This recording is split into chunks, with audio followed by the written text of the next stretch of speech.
Hell yeah, man. You're first. I'm in second though. I came on strong this week.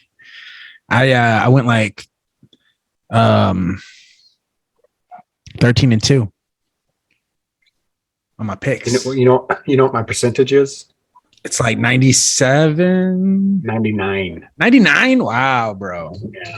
We need to start making bets, man. It's legal, right? That's what they say. I'm not doing it. Yeah, me neither, right? I supplement my income with OnlyFans. Nice. Oh, you supplement or yeah, okay. That guy was on the opposite. Yeah. Okay, nice, cool. What's throw it out, man. Let's help you. I'm breaking even actually. Breaking even for production costs. No. From expenditures. Oh, okay. I like trying to support my fellow makers and creators. You ever think about that when you see that shit? Like who pays for that shit, right? Like who pays the amount, whatever it costs to fill a fucking swimming pool full of whatever? I mean, who the fuck pays for that shit? They do, right? They have to. Oh, you mean on like YouTubers? Yeah, like shit like that. Do they get sponsors? I mean, yes, they do. Not every time, right? Or like no, but they'll that's an investment, bro. Like, yeah, I spent like they do it like $1,000 on that fucking shit. There's one guy that just gives away tons of stuff and it's all sponsored.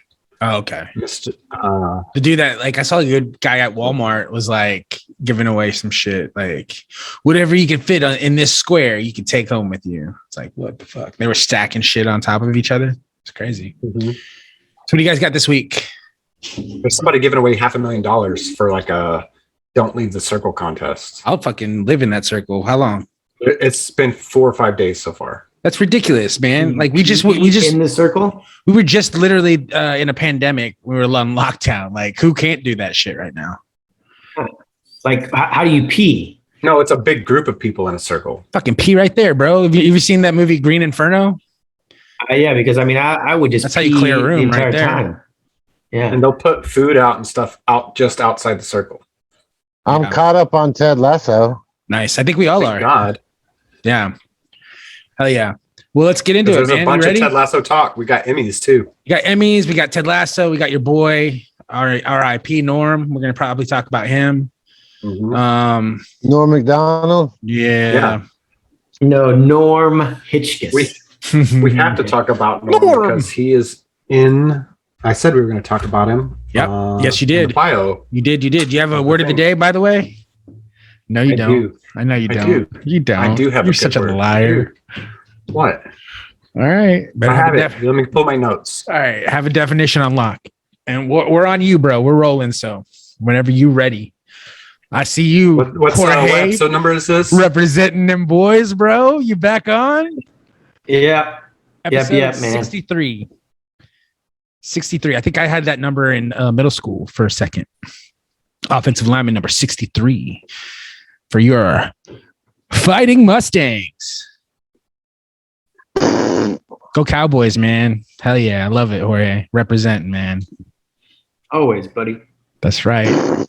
Not always, right? You know Troy. He's always dogging us.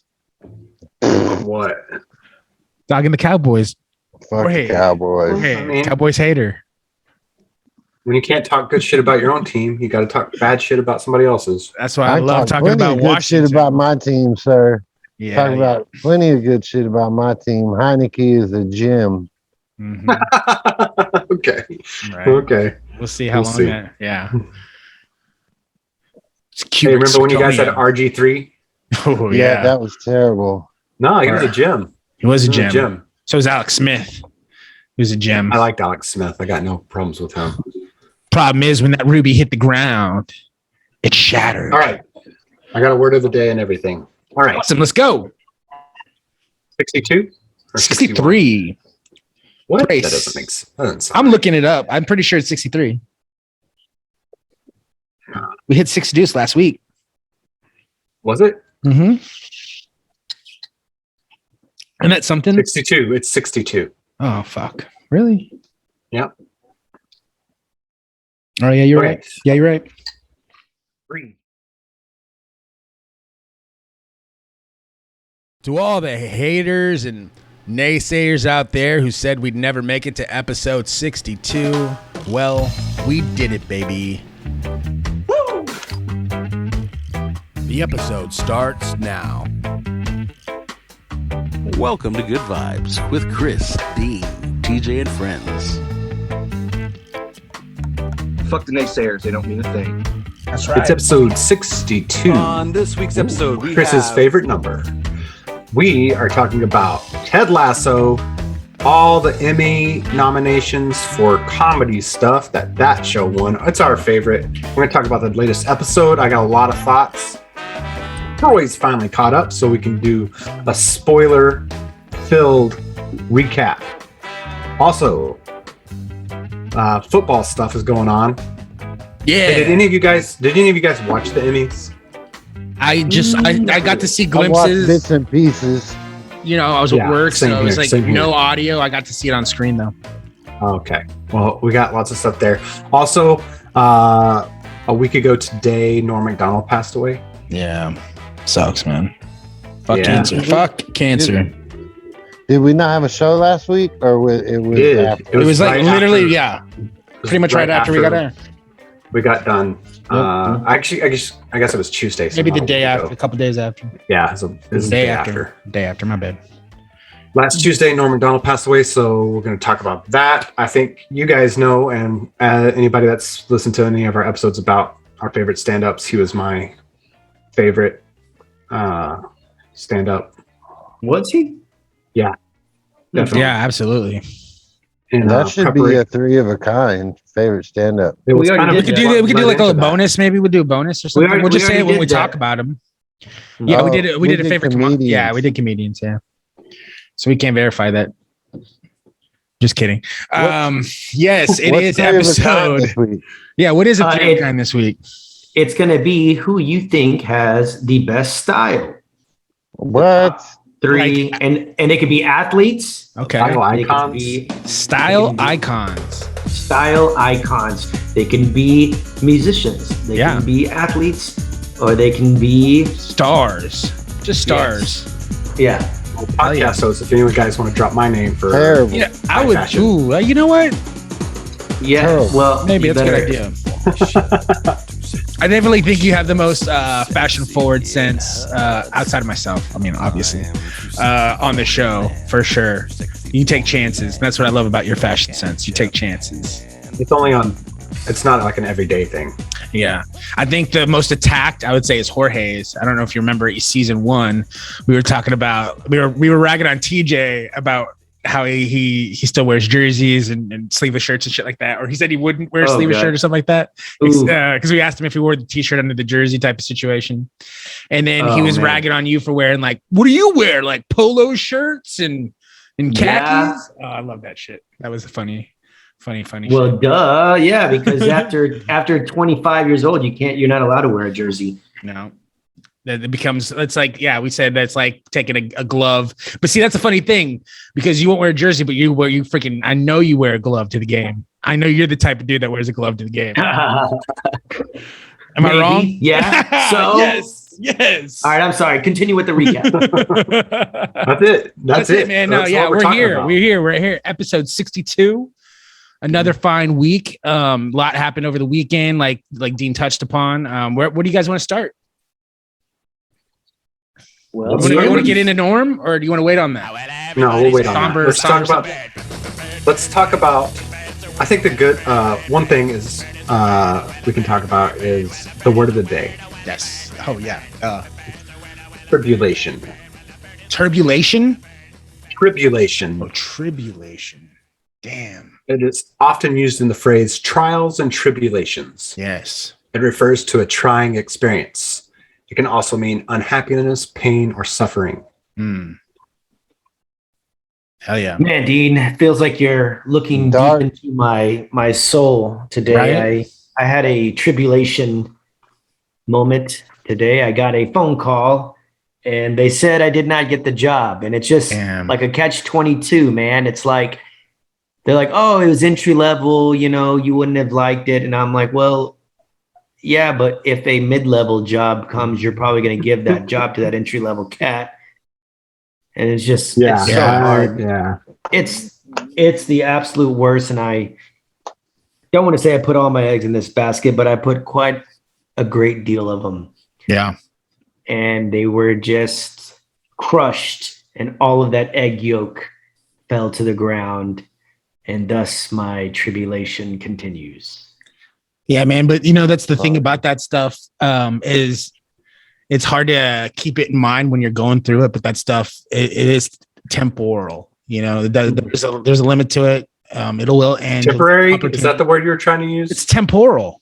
That time is temporal whenever you're going through those tribulations. Was that your word of the day? That was I like the T, like, my MC mind. It goes, I like to keep those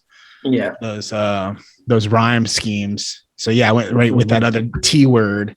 But yeah, man, that stuff, it sucks when you're going through it, and eventually it ends, and eventually you get an opportunity. And then, I know that you have aspirations that kind of are maybe different from, the opportunity that was at hand. But, the thing is like, I know you are the type of person that keeps on like persevering and getting through that stuff, and then putting, you had a lot of eggs in this basket, but I know like you're the type of dude that likes to put a lot of baskets out there, and I know an opportunity will come, man. Yeah. Yeah. So that's all. So the only thing good I can think that comes about this is that I am learning how to do cartoons on Adobe. Nice. Suite. Fuck so yeah. After Effects. After Effects, yeah. So trying to learn how to. We took an After Effects class. Hell yeah. I think. Oh, you took an After Effects class? Me and Dean did, yeah, at Colin. And what I loved most about it, because I'm not an animator, I'm not very good at that stuff, or I'm not good at drawing that type of shit. I loved it for like, I love film. You know me, like I love film. That's what I wanted to use it for. So opening sequences, that's where I really started having fun with it. Like, cause just you could like do anything with it, like make anything you want, make it move any way you want, change it how you want. So I would like, it was really easy to go through and like do like these really cool, like retro style, openings for like movies and stuff. Why'd you stop? I mean, it was a class, when that class was over, like I, did other things, but like I said, I've never been like an animator. I love editing. I know that's part of it. But yeah, it was just more of like, we were actually in that classroom filled with like animators. It was an animation class, I think was what it was. Wow. And you guys didn't think to do like the voiceovers and shit? Oh yeah. I mean, we did a bunch of cool stuff. We did a lot. In fact, I still can't, every time I think about After Effects, I still think about the yellow bars that Chris would slide in and out of the frame. He had an animated opening that was really good. Okay, well, let me tell you what it is now. You can now create a cartoon, and then the camera, you look into it, and you just start talking. Oh, and nice. It will motion capture. Motion capture, and it'll record the cartoons for you. And then let's just say you don't do that, and you import the audio, it'll still motion capture. And like, let's say you're like, you do an F. Yeah. And the mouth does a O style. You can go back and you can change that O to a F. Nice. And it's freaking dope, man. And that's pretty awesome. After Effects is always cool. It's always top of the line. Yeah. Yeah. It's great. And so what I'm thinking is now I can maybe start to do some of these concepts that I've been thinking of, because, I'm always thinking like, well, shoot, we need to film it and all this crap. Well, man, if you can just give me the audio, or if you can just give me the voiceover, man, I can kind of dub it and make something. And I think that a good, I don't know, thing to play with right now. Like if you're looking for just material to play with, there's something that we did over the holiday season. I think would be really pretty fucking cool to see animated. That's for sure. The Christmas special. That would be pretty fun. Hell yeah. But yeah, man, that's like keep on like plugging away. I know you were also looking at Photoshop and those types of things. That's badass, man. Yeah. I've been editing some content for a Inner Fire Logistics, which is a construction place. So just doing that, man. I made this one with the map. I was actually kind of proud of that one. But I saw that. Hell yeah. With the the line going up. Yeah, the the mapping, where it was going and stuff. So fuck yeah, did dude. the It's sound dope. effects. Appreciate it. So yeah, man, just toying around with that while I look for a gig, and we'll see what comes about. Oh yeah, man. Fuck yeah. Tribulation. Yeah, that's an old school kind of like, you know, like you said, trial and tribulation. I always attribute that to like old school, like cowboy movies and shit like that. Michael Jackson said that in one of his "Will You Be There?" Oh, really? In my times and my trials and tribulation, will you be there? Will you care? I love it. Love it. What a beloved character. Mm-hmm. Probably Michael Jackson? Yeah, man. Yeah. He canceled. He got canceled too. I mean, he's probably the most beloved. But yes, they were talking. Go ahead. I'm sorry. They were talking about fandom. And like, is it okay to like somebody just knowing that their time is coming, that they're going to be canceled? Like, are you afraid to like anybody because, you know, they could eventually be canceled? Man, I think that I was thinking about that, and I don't want to give away too much because, you know, it is a topic I wanted to bring up on the football show, but I'd love to get you guys' take on it. You know, we just saw a 44-year-old man throw 5 touchdowns. I mean, what the hell, dude? Like, okay, think about this, man. Think about all of the amazing athletes that were accomplishing these crazy things at really old ages. And you're like, dude, how is this guy doing this? There's no way, right? Like when it came to baseball, it was easy to be like, oh yeah, he's cheating, right? Fucking Roger Clemens is cheating. I don't know how he's cheating, but he's cheating. You know what I mean? Lance Armstrong. Right? What about Nolan Ryan, though? I mean, he did it to his old age, too. Right. And he was probably smoking cigarettes and drinking coffee in the locker room type of shit, like old school. You know, those are some of my favorite photos, like halftime. They're all smoking cigarettes and drinking coffee. Like those old school photos. But man, I swear to God, like, I don't know. I think it would be shocking if one day we're not having a conversation about TB12 and how they develop some undetectable HGH, whatever, cheater, you know, something comes out down the road that, because look at Gronk, bro. Like, it's not just him. Gronk looked like an old man who could barely walk, like when he was retiring for the first time. Takes a year off. No, he didn't. Takes a year off, comes back, you know, after some TB12, looking like a young man, go out there dominating the league again. What? Look, here's the thing, though. If it's a banned substance, then it's cheating. Yeah. If it's a substance that nobody knows about that's not banned, then it's not cheating. But it was in baseball because it was stuff that they didn't know about yet, and then they figured it out, and they're like, this is definitely cheating. No. Yeah, like it killed me to know that. Pudge. Same thing with cycling. Cycling wasn't even drugs. Yeah. They were just changing their blood. They were putting oxygen into their blood and pumping it back into themselves before those. No, they were taking their dirty blood out. Yeah. They were doing that too, but they were also oxygenizing their blood. That's why they test CO2 levels in people's blood at those events now, because of the athletic advantage that has. So yeah, man, I wouldn't be shocked if sometime down the road we have this conversation about Tom Brady and the advancements that his physical trainer at TB12. You know, it's like Balco. It just looks like it, you know? But it's not like he's known to cheat. And it's not like he's like a body guy where, you know what I mean? He's never been like super athletic. He's been caught cheating 1,000,000 times. Exactly. Yeah, exactly. Which is why you never expect that. You know what I mean? Because like, exactly. I mean, you do expect it. Yeah. How do you not expect it? Yeah, but nobody ever talks about it. Nobody ever talks about like, hey, you know, we'll see. Remember when he deflated all the balls that he used in the game? Yes. Or would they put cameras up? Yeah, I don't think anybody would be shocked. Yeah, I don't think anybody would be shocked necessarily. I just wonder the outrage. You know, everybody when these things happen, the outrage is really insane. I'm sure they'd have to like cancel. Like, think about how many records are now going to be thrown out of the window if that ever happens. You know what I mean?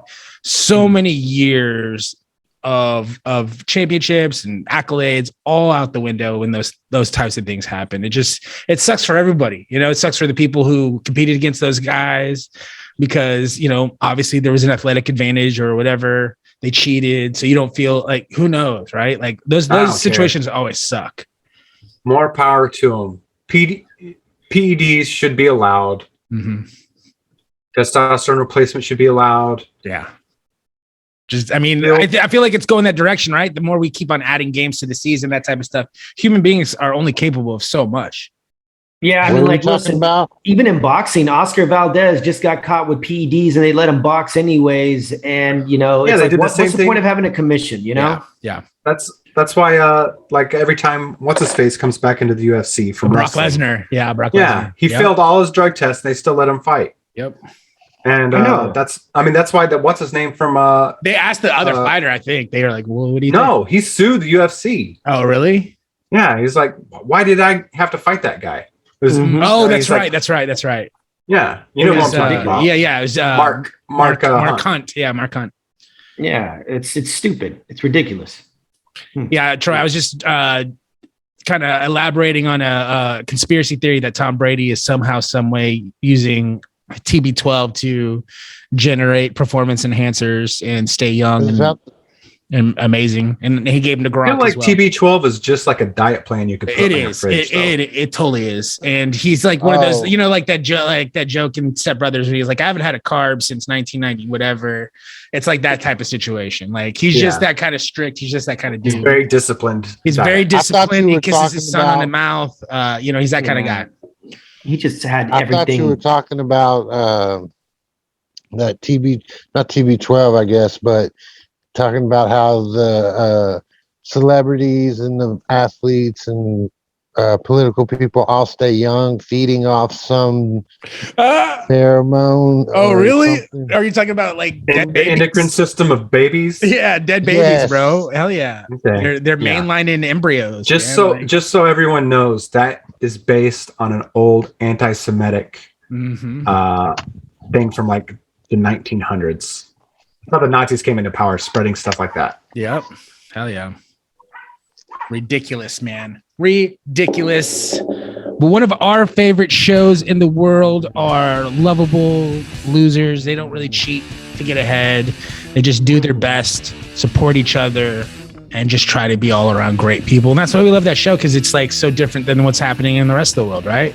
Is that the appeal of Ted Lasso? I think it is, right? Like I heard all that going into it, and we can go back and check the tape, but last year I was really skeptical before. That's why it took me so long to get into it, because I'm like, it sounds fucking cheesy as shit. It sounds lame. Like what? Like I don't give a crap about that stuff. Like if it give me drama, you know, give me that kind of stuff. But then you watch it, and it's like, wow, okay. Like it's just hard to put into words I think it's just a cultural, it's based on like a natural cultural swing of things. What was the big? I mean, think about the big shows of the last 2 decades. One of them was Breaking Bad, right? Which is the exact opposite. Everything that can go wrong and all the wrong choices you can make.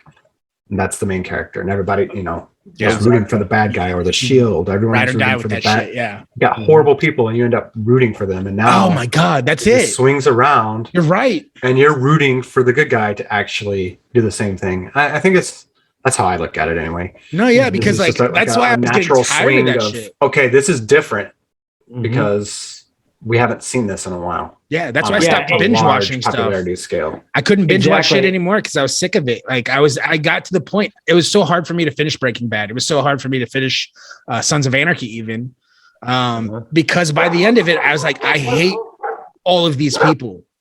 I just fucking hate them, and I don't care what happens to them because I fucking hate them all. You know, like there's no winners, there's no losers. They're all fucking terrible people. Like, why am I watching this shit? Just like it was just bringing me down. And I think you're absolutely right about that. Yeah, you know what's funny is the African Americans are upset that every time a movie comes out, it's always about tribulations and, you know, how they were, you know, slaves or something and they have to rise above it, or how, and you know, at some point they're like, can we just make a regular movie where like a guy and girl fall in love or some shit like that? You know, like I look at the movie Boomerang as a perfect example of what classic, that kind of, you know, if you're going to have, you know, ethnicities and, you know, that's why, you know, They have studios dedicated to making black comedies, rom-coms. I mean, Yeah. they have those. That's true. They're out there. It's There's a definitely whole- it's getting there. There's definitely more yeah. representation. Most of for those, sure. most of those movies have Tyler Perry in a dress, but Yeah, exactly. Yeah, which I'm not a fan of his, but regardless, There's a couple gems. he does really good stuff. Yeah. but But just even not, even for Latinos, you know, like Oh, yeah. it's gonna be about narcos. It's gonna be about drugs, human smuggle. Which, by the way, I'm not upset. Narcos is coming out season 5. I've never been but into that's it. gonna be- Yeah. Oh my god, We've talked about that. Yeah, I'm just not into Yeah. those types of shows. But I mean, we have, you have the McFarlane USAs. I think that's a great one. Where positive representation for sure. Shorts. There was one with George Lopez, something where they're building robots and stuff. But then again, you know, one of the guys is illegal, you know, and he has to, you know, so it's either illegal immigration, drug smuggling, or human trafficking, or of course that's what my movie's going to be about. Yeah. Illegal immigration, but whatever. Nice. Oh, it's also going to be about luchadors. Okay, I love that. But yeah, no, I mean, I think it's almost like, I mean, me and Troy, grew up watching wrestling, and this thing happened in the 90s. And I think it was mostly on display in wrestling. Honestly, I think a lot of times you can look at society and you look at wrestling, and wrestling is such an over the top, it's like about like turning everything up, right, to 11. And so it's just like a caricature of what's happening in society. And they just take the most popular things of culture and just throw it on their screen. And so in the 90s, when we started kind of broadening our I guess, not being so or being more open, I guess, to profanity a little bit. We were in the 90s, that's where you started seeing an expansion in these types of things in just like everyday TV. To the point where like you can get away with saying a couple of cuss words in television today and not, nobody bats an eye about it. You know what I mean? You can get away with like maybe saying even, I think, have they said fuck on TV before? I think they have, right? Yeah, but they say shit, bitch, they say shit, like stuff like that, ttits, ass, that kind of stuff. Yeah, those are the things we were like. See you next Tuesday. Right. We were seeing these types of stuff like in the 90s on like, WWE and that type of thing. And then it kind of goes away because it gets to a point where it just becomes overkill. And I think that's kind of what happened in, like you said, Breaking Bad's, The Sons of Anarchy, like TV as a whole. Like we're getting like great quality film, quality content to put on their networks, and then trying to push the envelope as much as possible. And it just gets to the point where the envelope fucking falls off the table, right? And so I think that this is the type of thing that is like a breath of fresh air.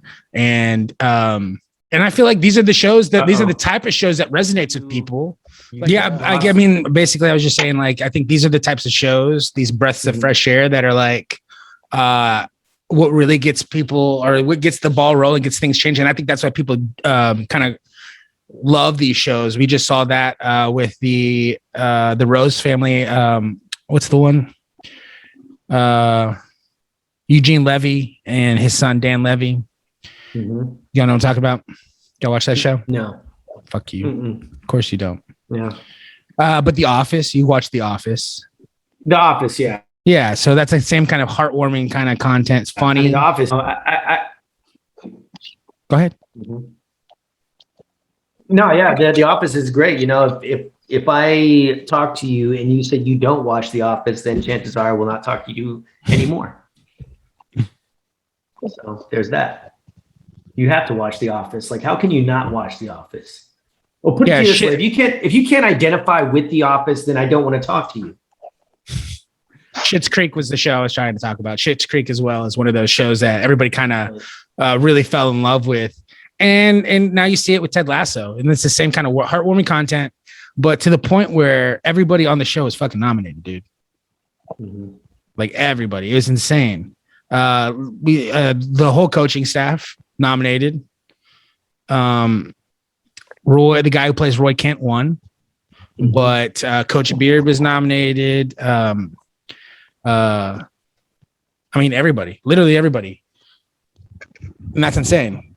When was the last time that happened? Maybe Friends, I guess. I don't know. When was the last time, like, on a comedy series that every supporting cast member got nominated?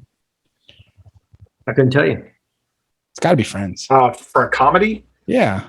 Has it ever happened before? Or is that the first time? Frasier, maybe? Pretty sure Frasier's been nominated a bazillion times. Yeah, but look, we're talking about like 4 people show. Like there's like 4 main characters. This was like 7.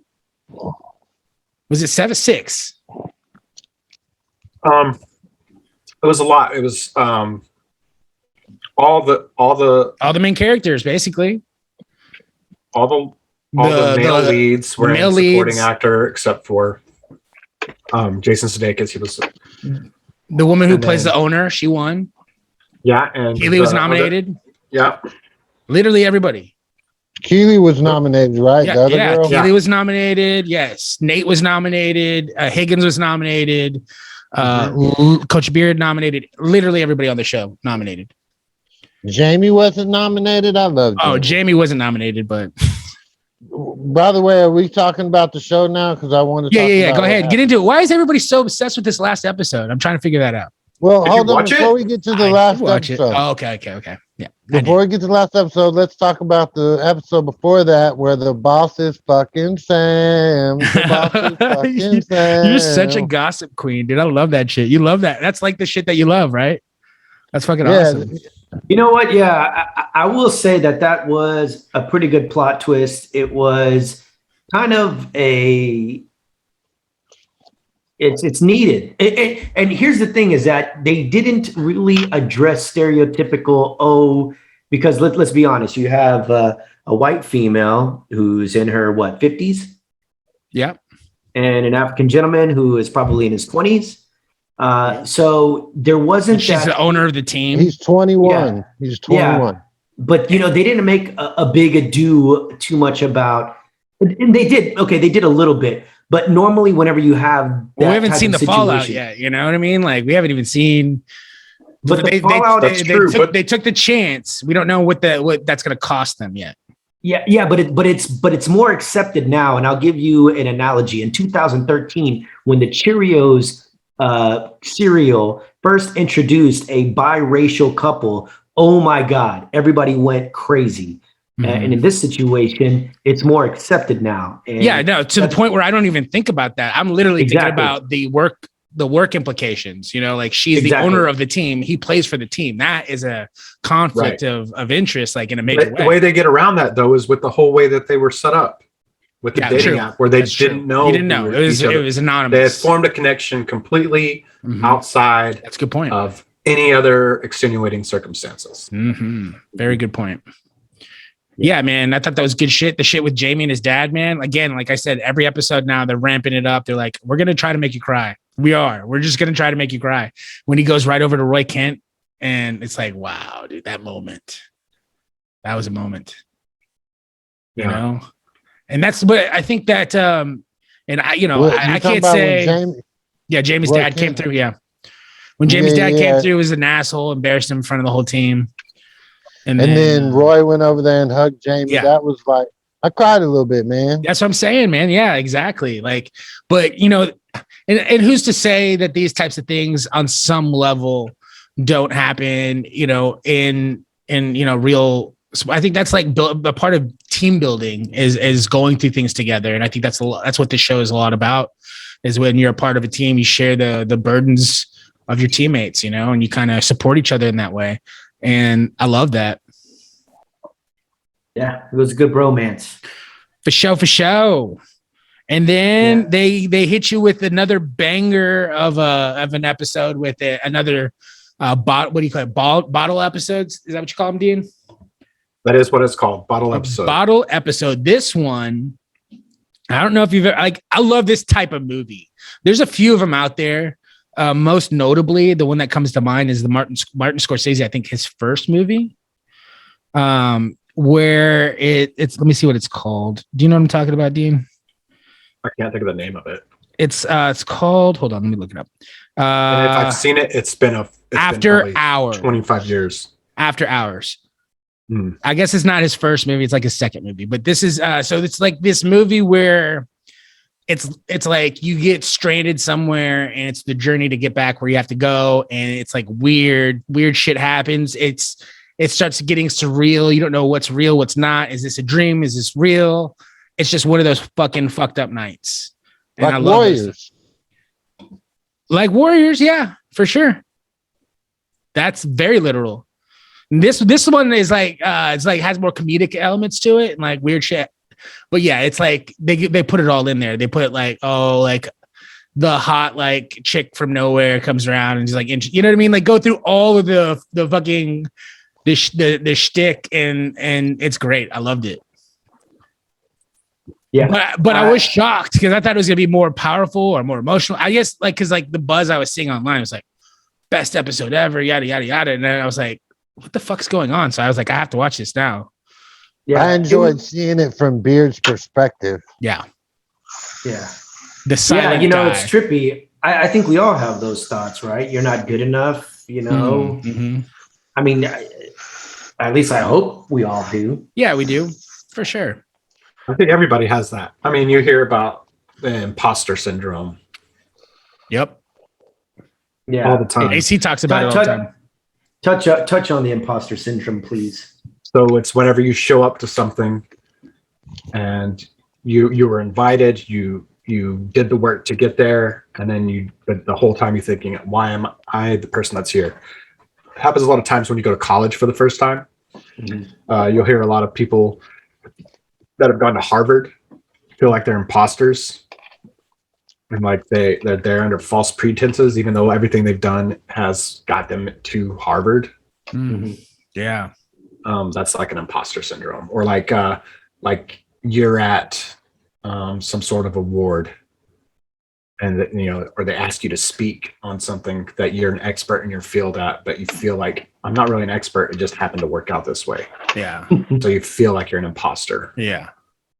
Anybody that's given a TED talk has some sort of like an imposter, like not necessarily a outright full blown imposter syndrome, but there's some sort of like doubt in the back of your head, just a little bit of anxiety. Like, why should anyone pay attention to what I'm saying? Yeah. No, I can see how that can happen, man. And I think that's probably better than to have that feeling And not than earn to it. not have that feeling and actually be an imposter. Yeah. Or sociopath. Yes. A faker. Which is the same thing, I think. Yeah, exactly. Not having some sort of like, well, I don't, not some being so sure of yourself. Yeah. That you're a psychopath. Yeah. Or, just a full blown, what's the term that gets thrown around a whole lot all the time? No. Narcissist. Yeah. For sure. Yeah. No, I can see it both ways. Yeah, man, that's terrible. Well, I thought it was really trippy. I really enjoyed it. I loved it. I like seeing all the different twists and turns. Yeah. I like the theme of the blue moon. I thought that was a pretty cool theme. Yeah. Finding out that Ted's father killed himself. Jesus. Yeah. Wow. Yeah. I mean, golly. Okay, so I'm going to give you a little bit of a rundown on the plot of this. Is they just lost the biggest game of their entire 2 seasons with the team. Beard decides he's going to walk it off. He's going to take a stroll home. He goes home, and then he starts having that imposter syndrome thing in the form of Thierry Henry. Yeah, Thierry Henry. Yeah. Who is the Arsenal's greatest player of all time, maybe. Mm-hmm. And the other commentator, I don't know. But that was great. And then he decides, okay, well, I'm not just going to sit here in my apartment alone. He had just broken up with his girlfriend, and he decides he's going to go out and make a night of it, like to make himself feel better. He's going to have an epic night. I have done that so many times in my life. Yeah, it's true. To try and force an epic night that I completely got with this episode. Yeah. I mean, a lot of that has to do with me being bipolar and manic at times in my life. But so many times in my life, I have just said, you know what? I'm going to do whatever. You're going to be the yes man that night. You're going to be the yes man. I'm going to do wherever the wind takes me. And I've had some crazy adventures very similar to this. Mhm. And then he said something that I thought was really good, was the happiest times of my life, I've always been alone. And that bothers me. Wow. Yeah. Yeah. Now, with me, I would say that I've gotten into some crazy situations in those nights and looked around and been like, I don't know anyone here. Mhm. So this is not as much fun as I thought it was going to be. That's happened to me a few times. I think because like I feel the opposite of that, right? Like I feel the saddest moments in my life I've been alone, and it makes me feel uncomfortable to be alone. Do you know what I mean? And so it's like the opposite of that. And so that makes me sad sometimes because I feel the uncomfortableness of being alone. I feel like there's a place where some people say that's enlightenment, right? And for a lot of people to get to a level where you're comfortable with being alone, and you even carve out time in your life for that, to preserve that time alone. I'll fucking never be there, bro. I think one thing for me anyway is that I went through some feeling alone so much that my personality has just adapted to, if I'm lonely, I will go make new friends immediately. And I'll have friends, temporary friends. I'll have temporary friends for the day. Yeah. I won't be alone because I'll have temporary friends. And some of that I don't think is healthy. Right. And some of that I think has gotten me into some issues and some tight spots. And then also now when I want to be alone, just like with my thoughts, I feel like I give off a vibe that attracts someone to come up to me and talk to me. Like this Sunday, took the boys to go get their haircuts at a barbershop. And I was just sitting there waiting for them to get their hair. You know, we had sat and waited because I didn't make an appointment like an idiot. And it was Sunday afternoon, like also like an idiot. And the only thing I was thinking is maybe if we go during the Cowboys game, there won't be as many people there. Yeah. And that was not true. So nerds. Waited All for the a little nerds while. getting Sports Clips? haircuts. Did you go to Sports Clips or something? No, I went to Floyd's. Okay. Floyd 99s. Damn. It's like a punk rock vibe. Yeah. Okay. Anyway, so I'm just sitting there waiting for the boys to get their haircut, and I'm like reading a news story on my phone, and this guy comes up to me and just starts talking to me. Yeah. And I did not. I mean, I just gave him like a look because he was yelling at his kid from across the barbershop, and I'm like, you know, or something. Who knows what I did? Well, I don't know what my facial expression was, but that opened the door, and we became best friends for the next 10 minutes. And it sucked the energy out of me. Yeah. Listening to him. And well, energy vampire. Yeah. But it was just like typical, like super proud of my kid. Let me tell you all about him. Right. And the things he does. And like 2 minutes in, I was like, why is he still talking to me? Yeah. And also I don't believe half this stuff. You know, another thing I kind of noticed. Luckily, socially, Deacon came and rescued me and just jumped into the conversation, as Deacon will do. Nice. And he does. And then we got That's to awesome. leave. You guys are a lot alike. I mean, I feel like, do you feel this vibe? I feel like I'm the people who are great at talking to everybody are the type of people who uses their names all the time. Do you know what I'm talking about? Like those type of people when you're having a conversation. But I don't. Like, Dean, let me tell you, No. Dean, let me tell you, I feel that's fake. I feel like that's fake. I feel it too. It's so bad. And I feel awkward saying people's names. Like I try to go out of the way to say people's names. I'll give them nicknames. I don't want to say your name. I don't know why. No, I don't. You know me. You tell me a story about so and so from high school, and I'm like, there's no mental image and no point of reference for what you're talking about to me. And it'll be like that. You know, I'll meet a person 3 or 4 times before I don't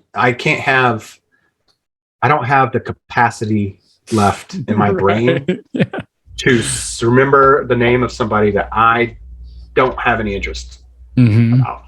Have too much stuff for bar trivia To win Trivial Pursuit, I don't need a guy that I met, 6 times 5 years ago. I don't need to know his name. Oh my gosh. I once had a roommate that would talk about cars in depth as though I cared. And I was like, Jesus. He's like, what the fuss and the right? And I was like, no, bro. No, bro. It wasn't the carburetor. It's the alternator. Well, okay. So you don't know what that's okay. Well, then, so the alternator is what I'm like, fuck. Yeah. Okay. So then I'm like, okay, yes, I do know. Oh, do you know what a flatulating flux like, yes, I know what that is. Cool. So then that, whenever it, yes. I love like, I don't too. care about cars. Please don't ever talk to me about cars. I love that too. That's a good thing too. Is like when that's like on the level of someone who says the person's name, like is finding your way to continue to come. Like I'm going to try to cut this conversation off. Right. I'm going to try to find something to be like, this is a conversation stopper. And like you just did there, you're like, oh, yes, I know. He's like, oh, great. So this. And I love those type of people too, who are like, great, let's go this way then. Yeah. I'm going to keep this conversation going, motherfucker, whether you like it or not. And you're just like, and you're trying to contain your level of disappointment that it is continuing on. You almost want to be like, no, that wasn't your. That wasn't. And then their eyes start glowing. Mm-hmm. Yeah. Like the energy vampires. Yeah, right? For sure. Yes. I mean, it happens. Oh, did you? Okay. Speaking of, we'll get back into this Ted Lasso thing in a sidebar. What we do in the shadows when he goes to the other vampire house and Colin meets another energy vampire. Oh, I haven't seen that yet. I got to check that out. I can't wait to see that. And it's a Gen Z. Maybe millennial energy vampire. Oh, I did see that one, actually, a little bit of that. Yes, that was pretty funny. He's like, you just talk about different strains and like sativa this and it's I've never been happier. What did I miss? Lots of stuff. See, this is what happens when you leave a conversation and you come back and then you stop the conversation. And so what I wanted to talked about 3 minutes ago.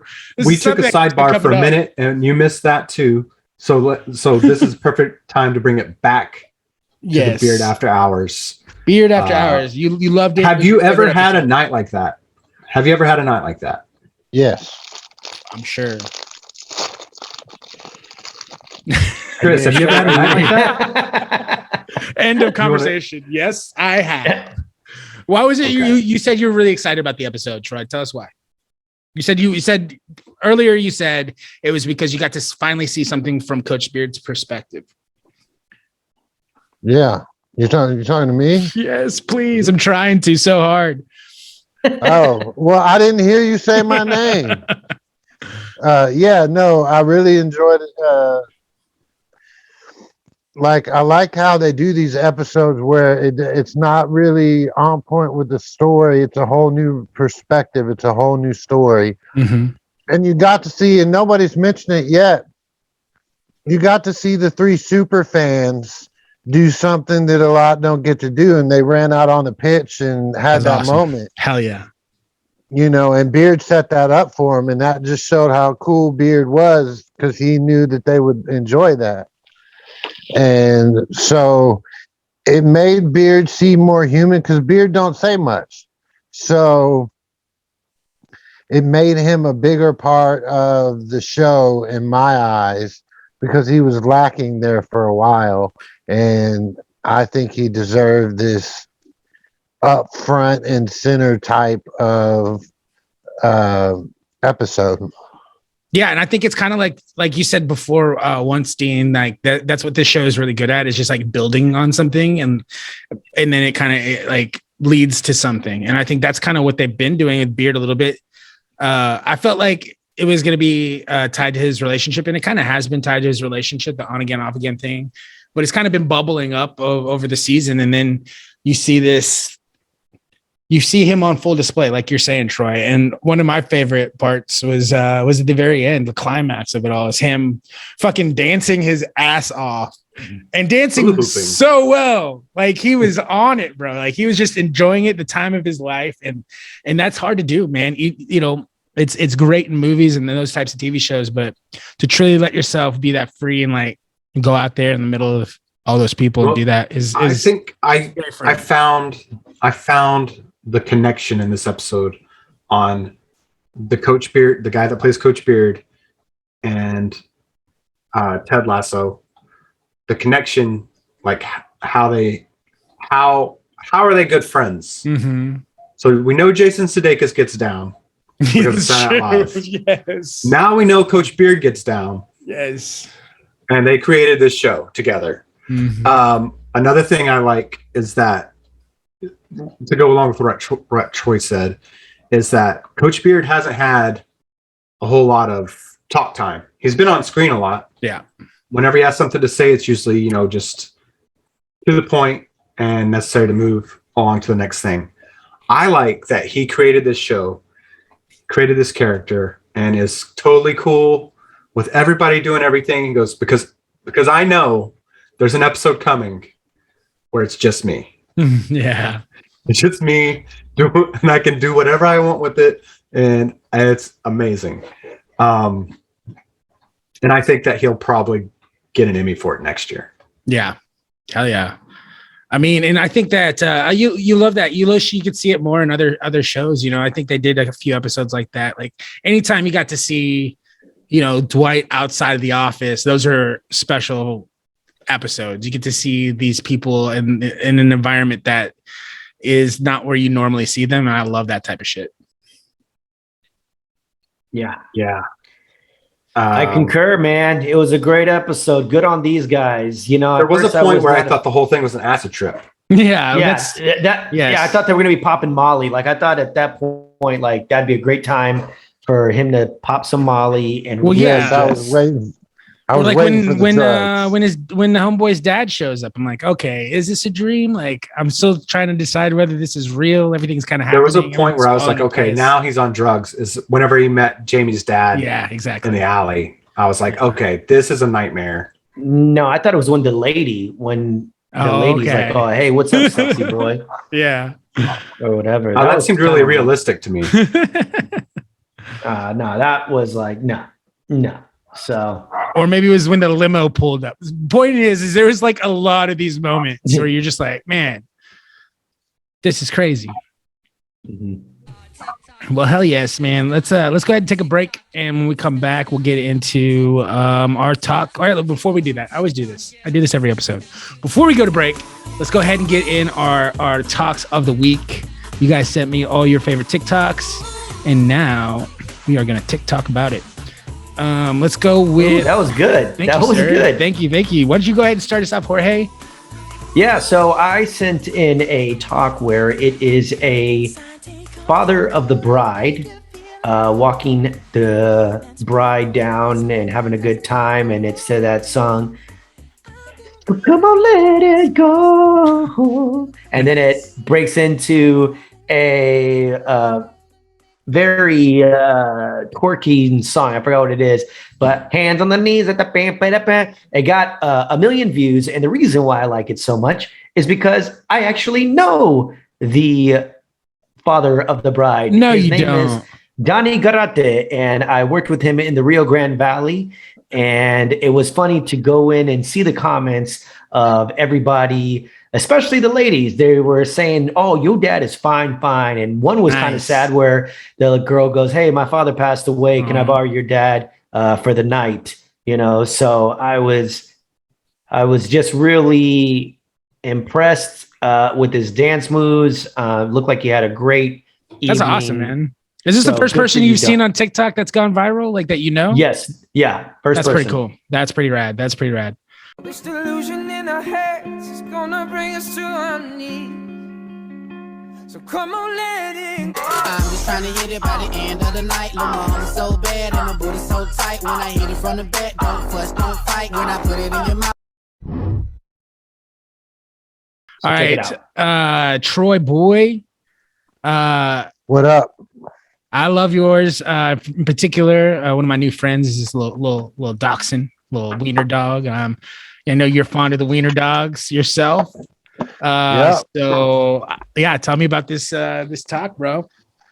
So it's a Wiener Dog. It comes from my Wiener Dog lovers group on Facebook. We share all kinds of great shit. And this is a Wiener Dog in a Boba Fett suit. And he runs around and talking shit, saying he knows karate. And yeah, no, it's a good little talk. And they got a dachshund in there that's Baby Yoda.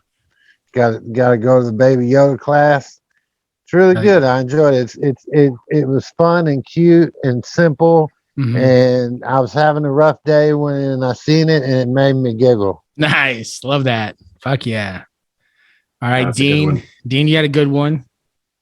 This is like maybe it's just because it's kind of dad joke. Straight up dad joke TikTok. Yeah, for sure.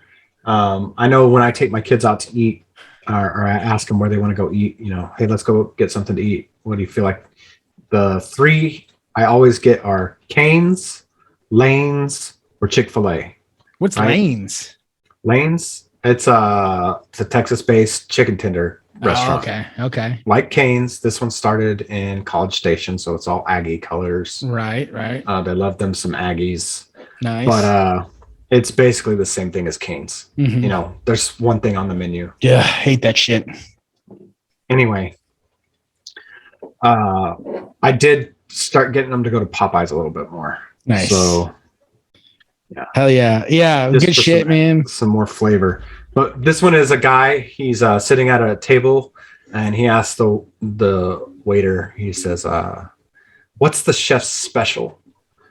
And then immediately says, that sounds yucky. I'll have the chicken tenders. Yeah. Mine is a combo. I don't know. I'm trying to figure this guy out. It's just interesting to me. It's intriguing to me. Like, one of the things I love about social media is cringiness stuff, or sometimes it's people who are ranting and raving and somebody has a camera on them. I love that stuff, man. Sometimes it gets a little extreme, but this one is just the right amount of cringy, right amount of what the fuck. And I want to get more of it. I keep on finding little bits and pieces. So like an archaeologist, I'm piecing it all together. And it's this guy trying to figure out his age too, because he's saying like, he's very upset at somebody, at another artist, a street performer, I believe. And he's like yelling at the street performer, just laying out all his credentials and like just telling this guy, who the hell do you think you are? I went to NYU film school. He took Bob Dylan up the stage. Like, I mean, this dude's done it all, seen it all. And who the fuck is this guy to be asking him anything? So I love it. And there's like a busking corner. It's like it's a guy playing a saxophone and he's like busking, and he's this little guy that on the corner kind of looks like, I made a joke with some friends on TikTok that he kind of looks like Paul Simon. I was like, who the hell is asking Paul Simon for his credentials? Like, it's fucking Paul Simon. He looks like he's in New York too. So never cut his hair. Yeah, never cut his hair, but continually dyed it and never lost all of his hair. But there's those types of people, man, that like are just eccentric ass weird people, but like are super famous to super famous people, but regular people don't know who the fuck they are. Maybe he's one of those guys, who knows? But I'm gonna do more research and try to find more, but I'm gonna share a couple of them with you guys. It went viral this week. I just thought it was hilarious. In 1975, I walked Bob Dylan up on stage. Who the fuck are you? I knew the Grateful Dead from 1966. Who the fuck are you? You're no artist. An artist respects the silence. It serves as the foundation of creativity. You obviously don't have the talent. You don't have enough respect for yourself or other people, or in what it is to express yourself. Never. How dare you? How dare you? A little bit more talk on the TikTok. I posted something that got 4,056 views. It was cup stacking thing. However, it didn't get as many likes as my previous record holder of 1,341 likes. It got 4,000 views, but only 16 likeys. Oh, so you filmed that? You're actually there? Dope. Yeah, I was seeing a lot of that Oktoberfest. Yeah, stacking cups. And this guy was stacking. Where was that at? They tumbled. In Addison. Okay. Hell But, yes. I've been to a Oktoberfest down in the hill country, you know, where all the yeah.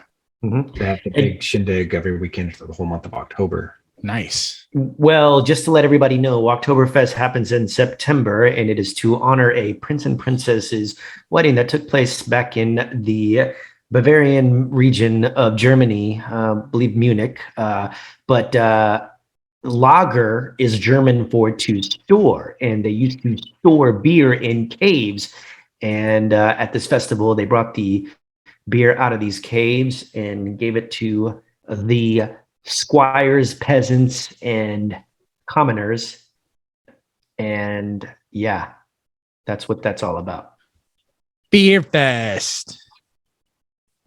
And it lasts 1 week into October. So there you go. There's a little bit of October there. But Well, there you go, guys. Thank you for that info. As usual, Jorge. We are going to take a quick break. And when we come back, we are going to talk something.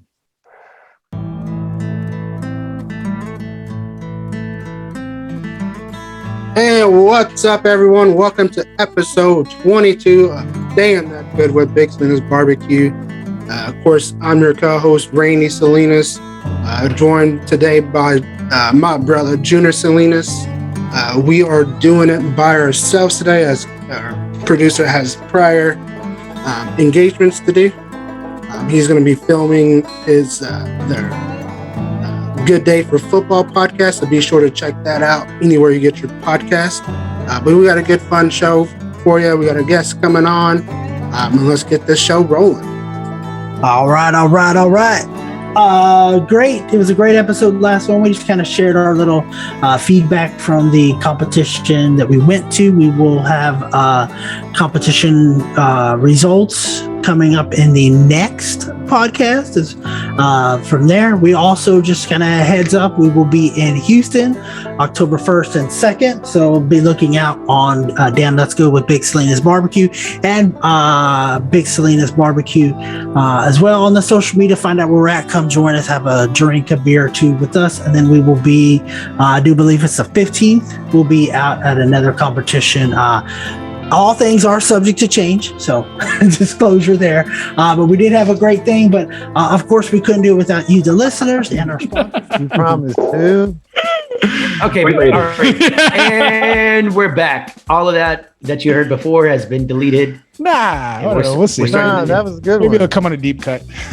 Yeah, exactly. But Yeah. hey, join our Patreon. Join our Patreon, and you can get some really dirty talk. Maybe that's what we should do. Is we should just I kind of just have dirty talk. Would have been funny if they had gone through with like taking porn off of OnlyFans, and then like once that went through, then we get on OnlyFans, and then we could be like, yeah, we got our OnlyFans. You can support the show.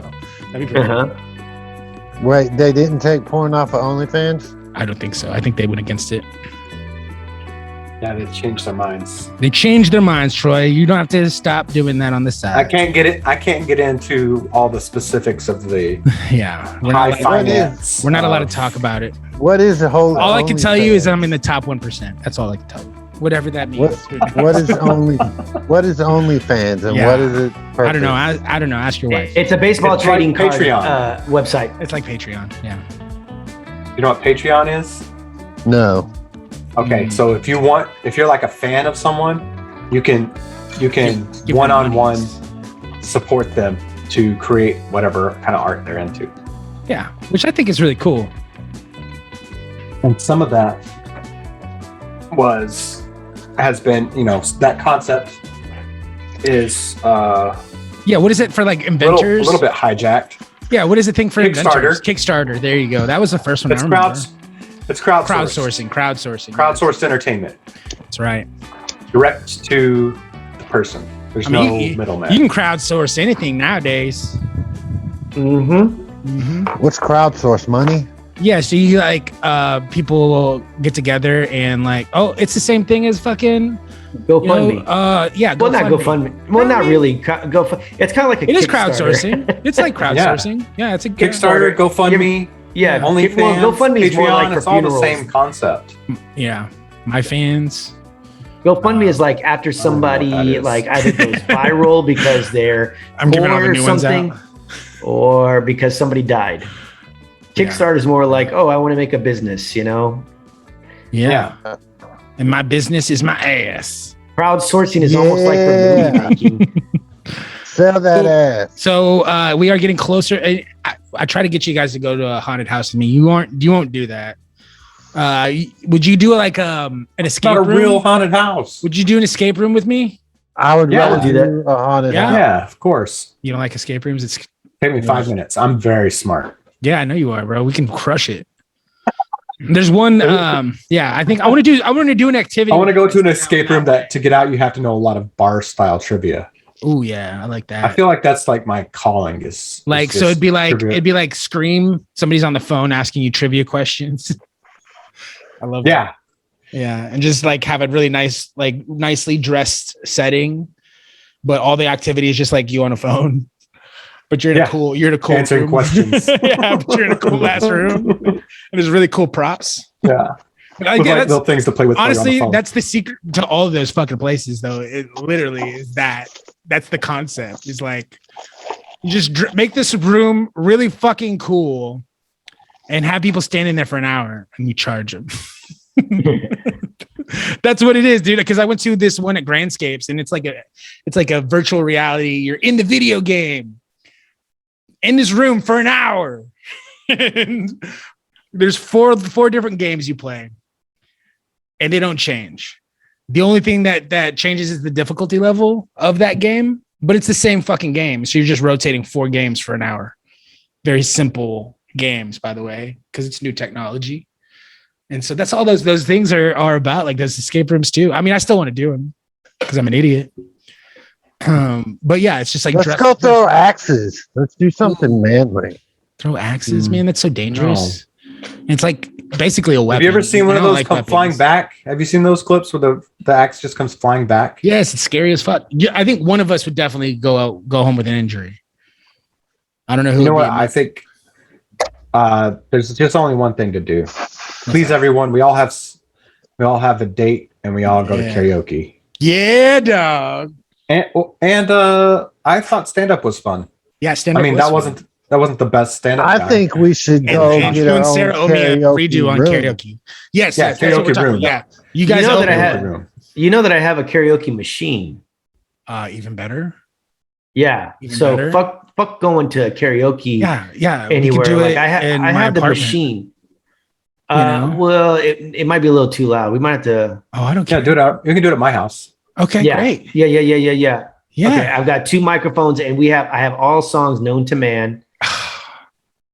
And if you don't have, if I can like send you songs just in case, bro, it's on YouTube. That's what I'm talking. No, don't let him send you songs. Yes, please. It's on YouTube. That's the fun of karaoke. Part of the fun of it is to find the song in the based catalog. on the selection there. Good point. Yeah. So, Good point. I have, and then I can also DJ too. Like it's a karaoke / DJ. Love it. Thing. So very cool. We can do that and get. I got the big smart TV. We can put it up on that. Yeah, there you go. Screen. Down, totally down for that. Let's do that. Hell yeah! All right. Great show, guys. We'll see. Well, my calendar is pretty tight all the way till the first week of November. But that's perfect actually, because I won't be available until after October anyway. Either. Jesus. Honestly, I mean, we could do like an escape room or something like that on like a Friday night or whatever. But I'm talking about like something. I don't know why that seems like it's big, but it seems like it's big. We need some time. Yeah, I've got practices or games. Yeah. Till the end of time. Yeah. All right, also we can also always do it at my sister's too. And then Dean, maybe that will give you an opportunity to enjoy it without having to do all the cleaning and prepping and planning that goes with that. I don't know. We'll figure it out. Our house is always clean. Oh, damn. I love that. Love that. That's a lie, but it's fun to say. It's not dirty. No, yeah, that's true. I couldn't imagine it being. I've gotten much more organized and clean as I've gotten older. I think. Can y'all attest to that? Y'all see my place. Yeah, you remember, I would say so. I mean, we lived together for many years, so you know. Yeah. You know. I mean, you know. I know how bad it can be, and I know how good it can be. That's right. And gang. I definitely have had like a shift in the way I think about it. Yeah. So you're saying it can affect your mental health Yeah, I think so. Yeah, exactly. I mean, it makes me feel better with laundry. Yeah. That's the thing. Like, I'm like, I mean, it's easy to like let laundry pile up, but like, fuck, I don't know. I feel like I'm always constantly doing it, but I just clutter like that. That fucking gets to me. I do laundry once a day. I mean, once a week. Yeah, once a week. Nice. Get it all done. And whatever piles up in that week, I know I'm going to do it on Sunday. Mm-hmm. That just, I like doing it like that. I mean, that's a good. You sit there. Here's what I did this. Here's Sunday. a little inside info. Secret to keeping a tidy place: living alone. No, dude, I'm telling you, when you have two people, it's a lot easier. No, bro. It just depends on the person, man. Yeah, like because your shit piles up, her shit piles up, and it piles up. I've had some really messy roommates. Yeah, I've been the messy roommate. But my wife now, she's very good about it. Do you have like a schedule, like chore schedule and stuff like that? Do y'all do that kind of stuff? No, that's cool. We're not lazy, Yeah. Basically, like, try and be courteous. And if you see something, you pick it up and throw it away. I feel like people see that shit on sitcom. Like, that's a great idea. And they bring it in the home. They're like, we need a chore schedule. Well, I think if you have enough people that are able to actually do the chores, then yeah, there's no reason not to. Right. But whenever you're the only two like adults that aren't, in elementary school. Yeah. I remember my mother's TED Talk. She invented TED Talks, actually. Every time we bought a new washer and dryer, she had an extravagant TED Talk on how not to fuck my shit up. I absolutely loathe cleaning. Like, yeah, I hate it. No, you know what I hate cleaning the most is a bathtub. I hate. It's a pain in the ass. Yeah. Well, here's what you got to do now: is you got to get the drill adapter that has a scrub brush on it. Or hey, that also, works. Yeah. Don't ever take a bath. Yeah, that's a good Just take a shower. Good call. Yeah. Who the fuck has the time to take a bath anyway? I don't know. That's like a luxurious thing. In fact, the only time I have ever had like a bath that I thought this is actually relaxing was on my honeymoon. Nice. And it was like a big ass, huge. It was like a $3,000, $4,000 bathtub, a spa tub. Whoa. Nice. We got upgraded. We walked into the hotel and they're like, "Oh, is it y'all? Did y'all get married today?" And we're like, "Yeah." And, congratulations. We'd like to upgrade you. Otherwise, we would not have been able to afford the room. That's how much the price difference was between the room with the bathtub and without it. Whoa, it's like $300 more a night. Yeah. This bathtub it's a spa tub, so it's like this V-shaped thing. I could get in all the way in it. I'm 6'1". I've never fit in like a regular bathtub sitting down, right? Garden tubs only, right? I don't even fit in those. No? Damn. They're still the same length. Yeah. And they're not that deep. I mean, it's better than a regular tub. A garden tub is. But this one had sloped sides so that I could actually lean up against the back of it. My head was just the top of my head could stick out. Nice. So the water actually. Wow. Holy shit. There. Wow. It was awesome. It was amazing. That was fun. As far as baths go, but that's the only time in my entire life I can think that I have enjoyed a bath. Ever. I'd rather have a super hot shower all the time. Yeah, I do all the time. That's such a huge thing, is that I need it to be fucking scalding ass, burning hot, and I need that water pressure on point, bro. Don't be fucking drizzling on me. Man, you take hot showers even when it's hot outside? Dude, boiling hot every time. Almost all the way over. So like I want my skin to be red by the time I get out that hell. My skin's red if it's cold water. Do you really? Yo, bro, I like it good. cold, player. Hell no. I like it cold. Really? Now, when it's winter time, I'll take a hot shower when it's winter time.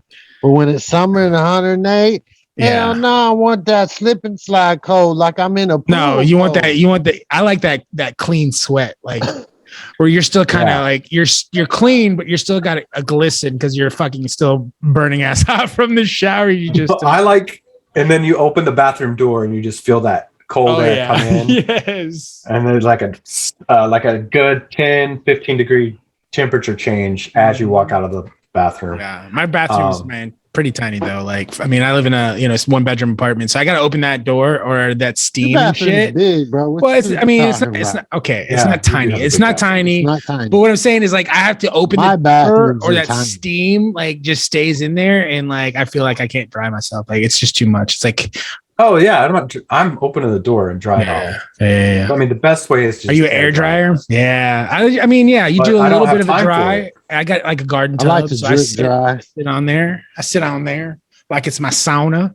You know. Your bathroom is pretty nice, actually. Now that I think about it, it's not bad. It's not bad. It's pretty good. It's pretty good. My old bathroom was even better. Because it had like the fucking built-ins, 2 huge built-ins, and Jack and Jill sinks.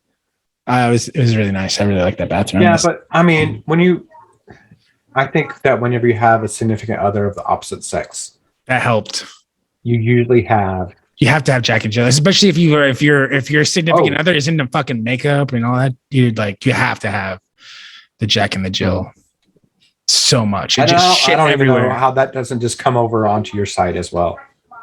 Like in my experience, it doesn't matter. It's she had a makeup room. She had a whole fucking room on top of that side of the bathroom. So anyway, what's that? I want to get a sauna. Dude, yes. You can buy those now. They're affordable. The infrared saunas. Sarah's parents have one in their guest house. Yeah. And like a library. It's just like that's like 2-person one. You sit in it. Another one that you just like stand in front of. Yeah. Hell yeah, dude. Fuck yeah. That would be nice. I didn't get to use it while we were there. Yeah. But I looked at it. I was like, I could get behind this right here. Yeah. More so than a hot tub. I think I would like I think I prefer a wet sauna, but it's still not bad. It's nice. Something about a dry sauna it's like, to me, it's harder to breathe. It's like, you don't have the moisture to like cup. Yeah. It's just like, I don't know. I feel like a wet sauna is just like going to Houston for the summer. Yeah, right. Dude, we went to this spa in New Jersey, and this spa was dope. I've never been, bro. I've never been. Was it a Korean spa? Burgers. I've never been. Have you been to the one here? What is that shit called? King Spa? Bless you. Okay, well, this spa, I think it was called like the Soho. And let me tell you something. It was an event. It was quite the event. This is during COVID, I was really surprised. You get a handy? No. But dude, not that kind of spa. No, this spa, like, imagine a big pool and the Robert Kraft special. Type of jets. There was different type of jets in there, and like, people came there. You couldn't drink at this thing, but there was like a jet that was just like full body, and then there was a jet for just like your feet, and then there was a jet that was like you stand up and they come at you, and then there was like a waterfall. And then there was like, you get up and you go to another pool, and it was like a salt pool. And then you get up and go to another pool, and it was like a bubbles pool. And then there was different types of jacuzzis. And then there was different type of saunas. And then there was a sauna that wasn't a sauna. It was like a cold room. So you get in there and it's cold. And then they had like a place where you could lay down in these chairs where they vibrated. And then there was this, dude, it was amazing. There was like an area, like a garden you could walk through and sunbathe, and there was just a regular pool. Dude, it was dope. It was like a Soho spa in New Jersey, and I'm just like, I hope they bring that concept to Dallas, because I'm sure they have them here. It sounds like they do, but it wasn't on this level. It wasn't on this level. That sounds pretty cool. Oh, dude, I was like, I've never been to a spa, and this is the one that I want to come back to every time. What about Spa Castle in Carrollton? Hell yeah. Mm-hmm. What about chiropractor? Have y'all ever been to a chiropractor and got an adjustment? I love a chiropractor. Yeah. I've never done it, man. I'm very interested. I feel like some of it, it's expensive. Yeah. You have to keep going? Yeah. They tell you have to keep going. What about acupuncture? Never done that. I've done acupuncture too.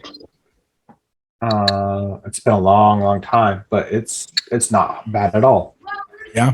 I don't know how effective it is, but it's not a bad experience. You have that mat, because like I think it's important. Like we talk about men's health. Have I shown you guys that on the podcast? No, we've talked about men's health. Just health in general. I guess it's not just men's health, but like back problems, that kind of thing.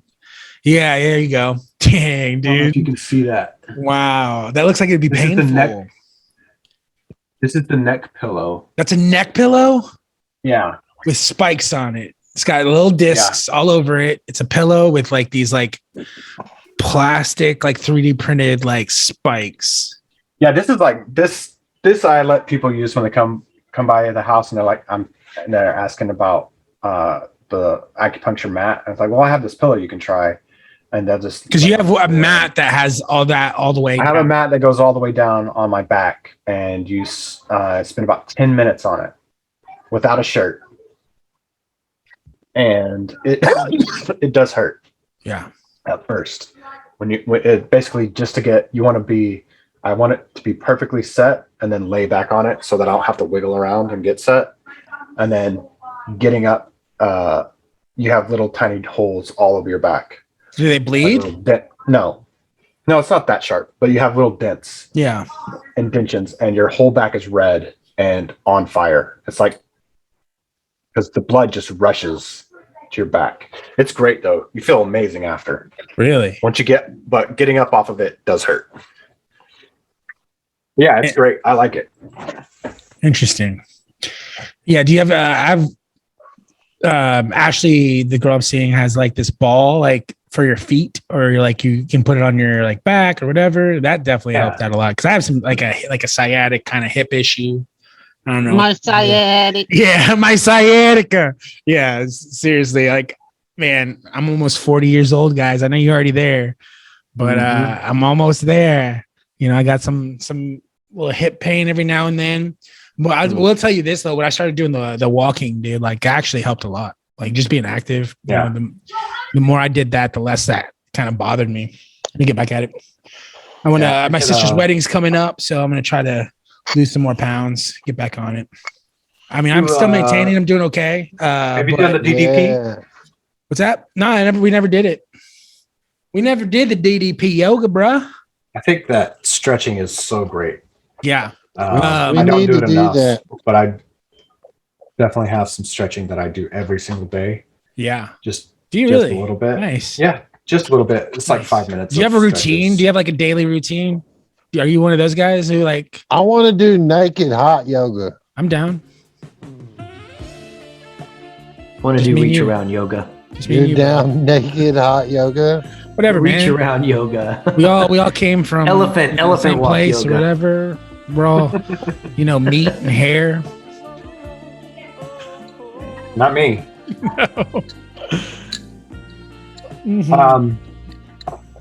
Yeah. So you're a routine guy. Do you have a daily routine?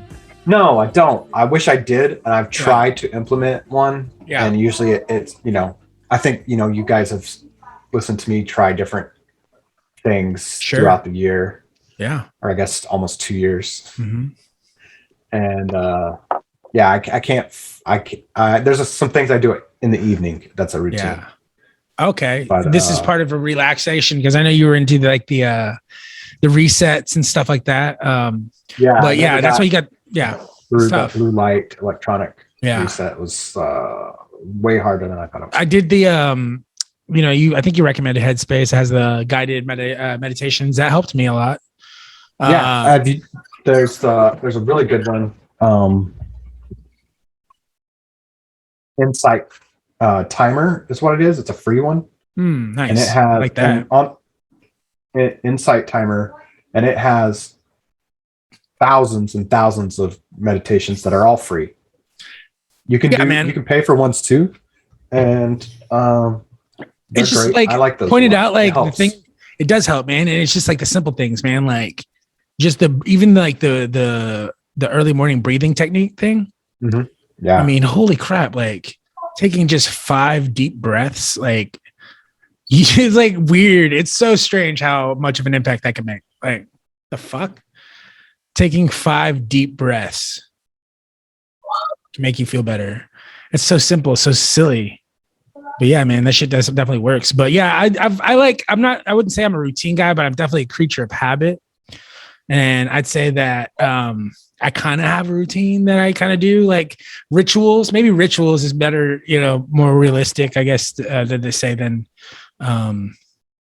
like getting ready for work, I kind of do the same thing every time I get ready for work, kind of deal. You know what I mean? It doesn't change very much. Or like when I wake up, like I always get coffee. Like it's like fucking first thing. Like I have to. When I don't have it, it feels weird.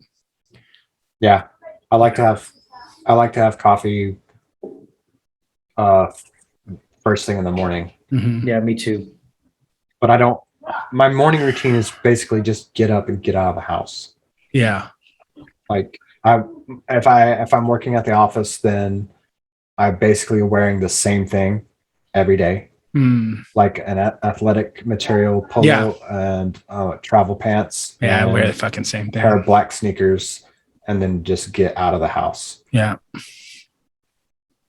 because there's days where you're just like, I don't have to get up right now. Mm-hmm. I'll just, and then got to get out of the house on time. Yeah, I don't like being late for anything really. So yeah, I'm the same way. I don't. Mine is like there's a difference in my commute. Is if I leave the house 5 minutes later than I should, there's like a 15-minute longer drive. Bro, I'm telling you, the convenience of living where I live, that's the hardest thing. I hate my place. I really do. I hate the people who run it. Like it's under new management, so we'll see.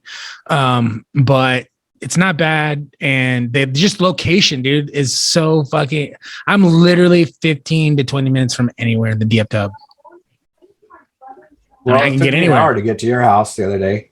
That's crazy. I guess Frisco is the furthest. Yeah, Frisco is pretty far. That's the furthest. I spend a lot of time there now too. It takes me about 30, 45 minutes. It was Friday night during rush hour. Yeah, the thing, like, because I remember people hearing I didn't take the toll away. 6:35 was such a fucking shit show, but dude, my work, like, it takes me 15 minutes to get to work, and I work in fucking Irving, and I live in pretty much Richardson, which is crazy to think about. That takes me. I don't think you live in pretty much Richardson. I mean, it's far north Dallas is what it's called. It's like in between Richardson, Dallas. I'm like right there on the cusp. So like people who live up north don't go south. People who live down south don't go north.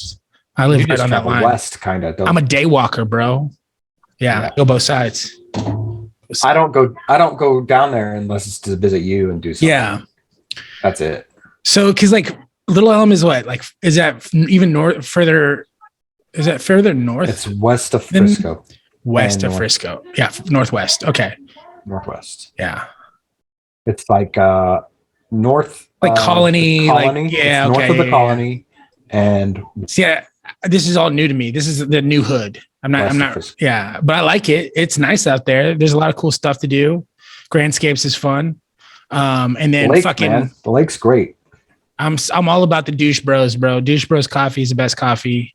It's really called Dutch Bros. I just like calling it Douche Bros. It is the best coffee in the fucking planet.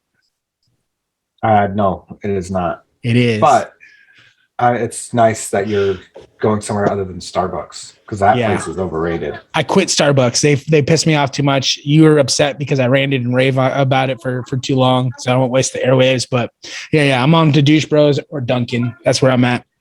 If you want an iced coffee or fancy coffee, just go to McDonald's, man. Really? Yeah. Mm-hmm. I'll try it out. I'll give it a shot. I drink my coffee black, so it tastes all the same to me. Oh, hell no. Hell that's no. not true either. Boy, I couldn't even. Not all coffee is the same. That's a man right there. Yeah. If I'm not at home, it's a latte. Like, why the fuck would I not have a latte if I'm not at home? Yeah, fish and milk. But I was a barista for I need to lighten up the taste because my taste buds can't. Actually, no. I'm actually getting a pure grade of I think it's just a variation of flavors. It's just a black coffee, guys. I can't handle. Yeah.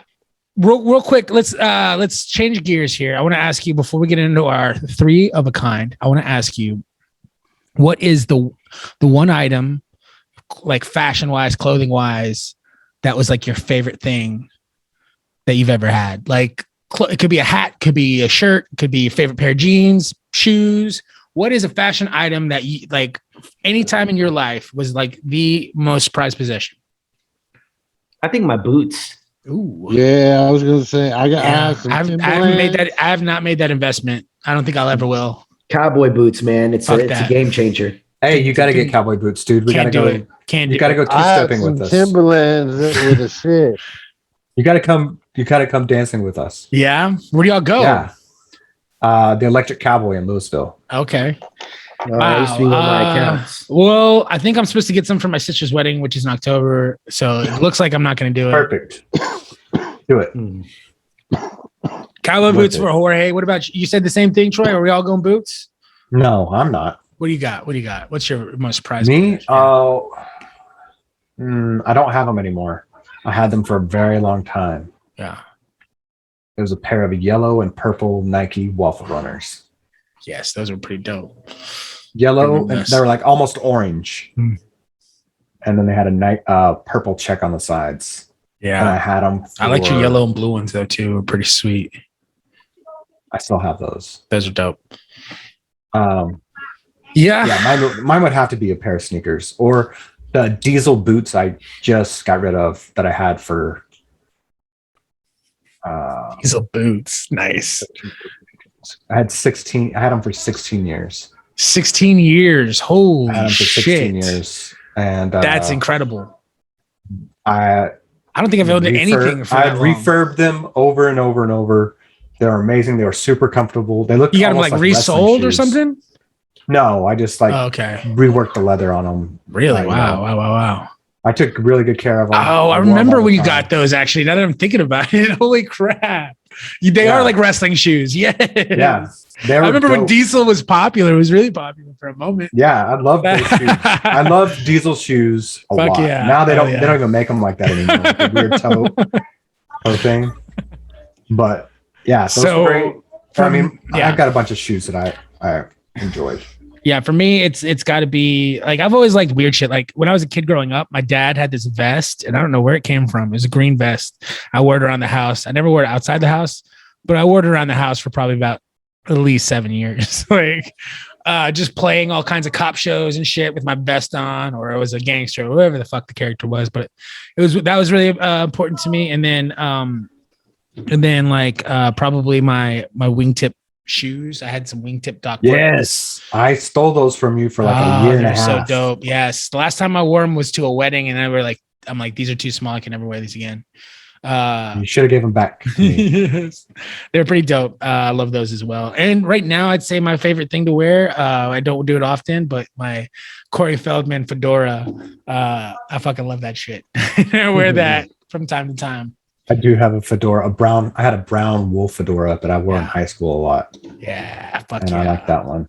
I feel like Tim Armstrong. I feel like Tim Armstrong when I wear it, dude. Wear a fedora, bro. Like tonight, I'm gonna wear. I got a black T-shirt and black jeans, my fucking fedora. I feel like fucking the dude from Tim Armstrong or the dude from Good Charlotte. I'm like, fuck yeah, I feel badass. I would never wear a fedora. Lola's trying to find a homecoming dress, and she's like, I don't need it to be too formal because it's homecoming. And I was like, what are you talking about? And then I was like, oh, I remember what I wore to homecoming. And it's like a shirt and tie. No. I wore khaki corduroy pants, a white short sleeve shirt with a big fat 70s tie and suspenders. Love that. With those wingtip Doc Martens. Mm-hmm. I look like the lead singer for Cherry Poppin' Daddies. Very nice. Cool. Hell yeah. Troy, do you have an 1998. You're on mute. It's got to be like, is it a Washington jersey or something? No, like my Timbs, my boots. I had these boots. I don't have them anymore, but I had them for 10 years. I paid $78 for them, and they were these the natural leather tan, but it was more the orangish tan. My dad rocks Timbs. Isn't that ridiculous? And it was natural, and it was suede, and love it. It was called Milk and Honey. Ooh, Milk and Honey. So beautiful. So beautiful. That's how I describe your palate. Troy's palate is Milk and Honey. All right, man. Let's get into our 3 of a kind. We are talking. That was the little appetizer because we are talking fashion. So this 3 of a kind is who we find to be the most fashionable, whatever they are wearing. Is this topic? Who we think is just a cool. who we just think is a cool guy, cool guy, gal, in either the entertainment acting world or the musical world or the athletic world. The order in which we are doing this is going to be myself first, Chris, Dean, and then Troy. So I will begin with who I think is the most fashionable, kind of like my male crush. I'm going to go with Bradley Cooper. Bradley Cooper, he dresses really well. Dean, can you give me a couple of pictures of the Bradley Cooper? And let me tell you what I like about him the most is his freaking Are we talking hair. about most recently? I'm just talking about in general. He's doing like cowboy chic. Now, do you want Bradley Cooper in movies or Bradley Cooper on the street? Bradley Cooper just in general. Well, I like that. That's a good idea. That's a good question. Yeah, there's a difference between sometimes people on screen, off screen. Can it be dead people? It can be dead people. Of course, it can be dead people. Yeah. But so you like the curly, wavy hair, dude? Yes, it gets starting to get along. Yeah, the hair flipping back and everything. Yeah, I think okay, so cool. Yeah, that's so cool. The GQ picture. There we go. Jesus, yeah, I see what you're saying. I know, and look at the beard and stuff. Like I can't even grow a beard. Suit one, like my goodness. Older.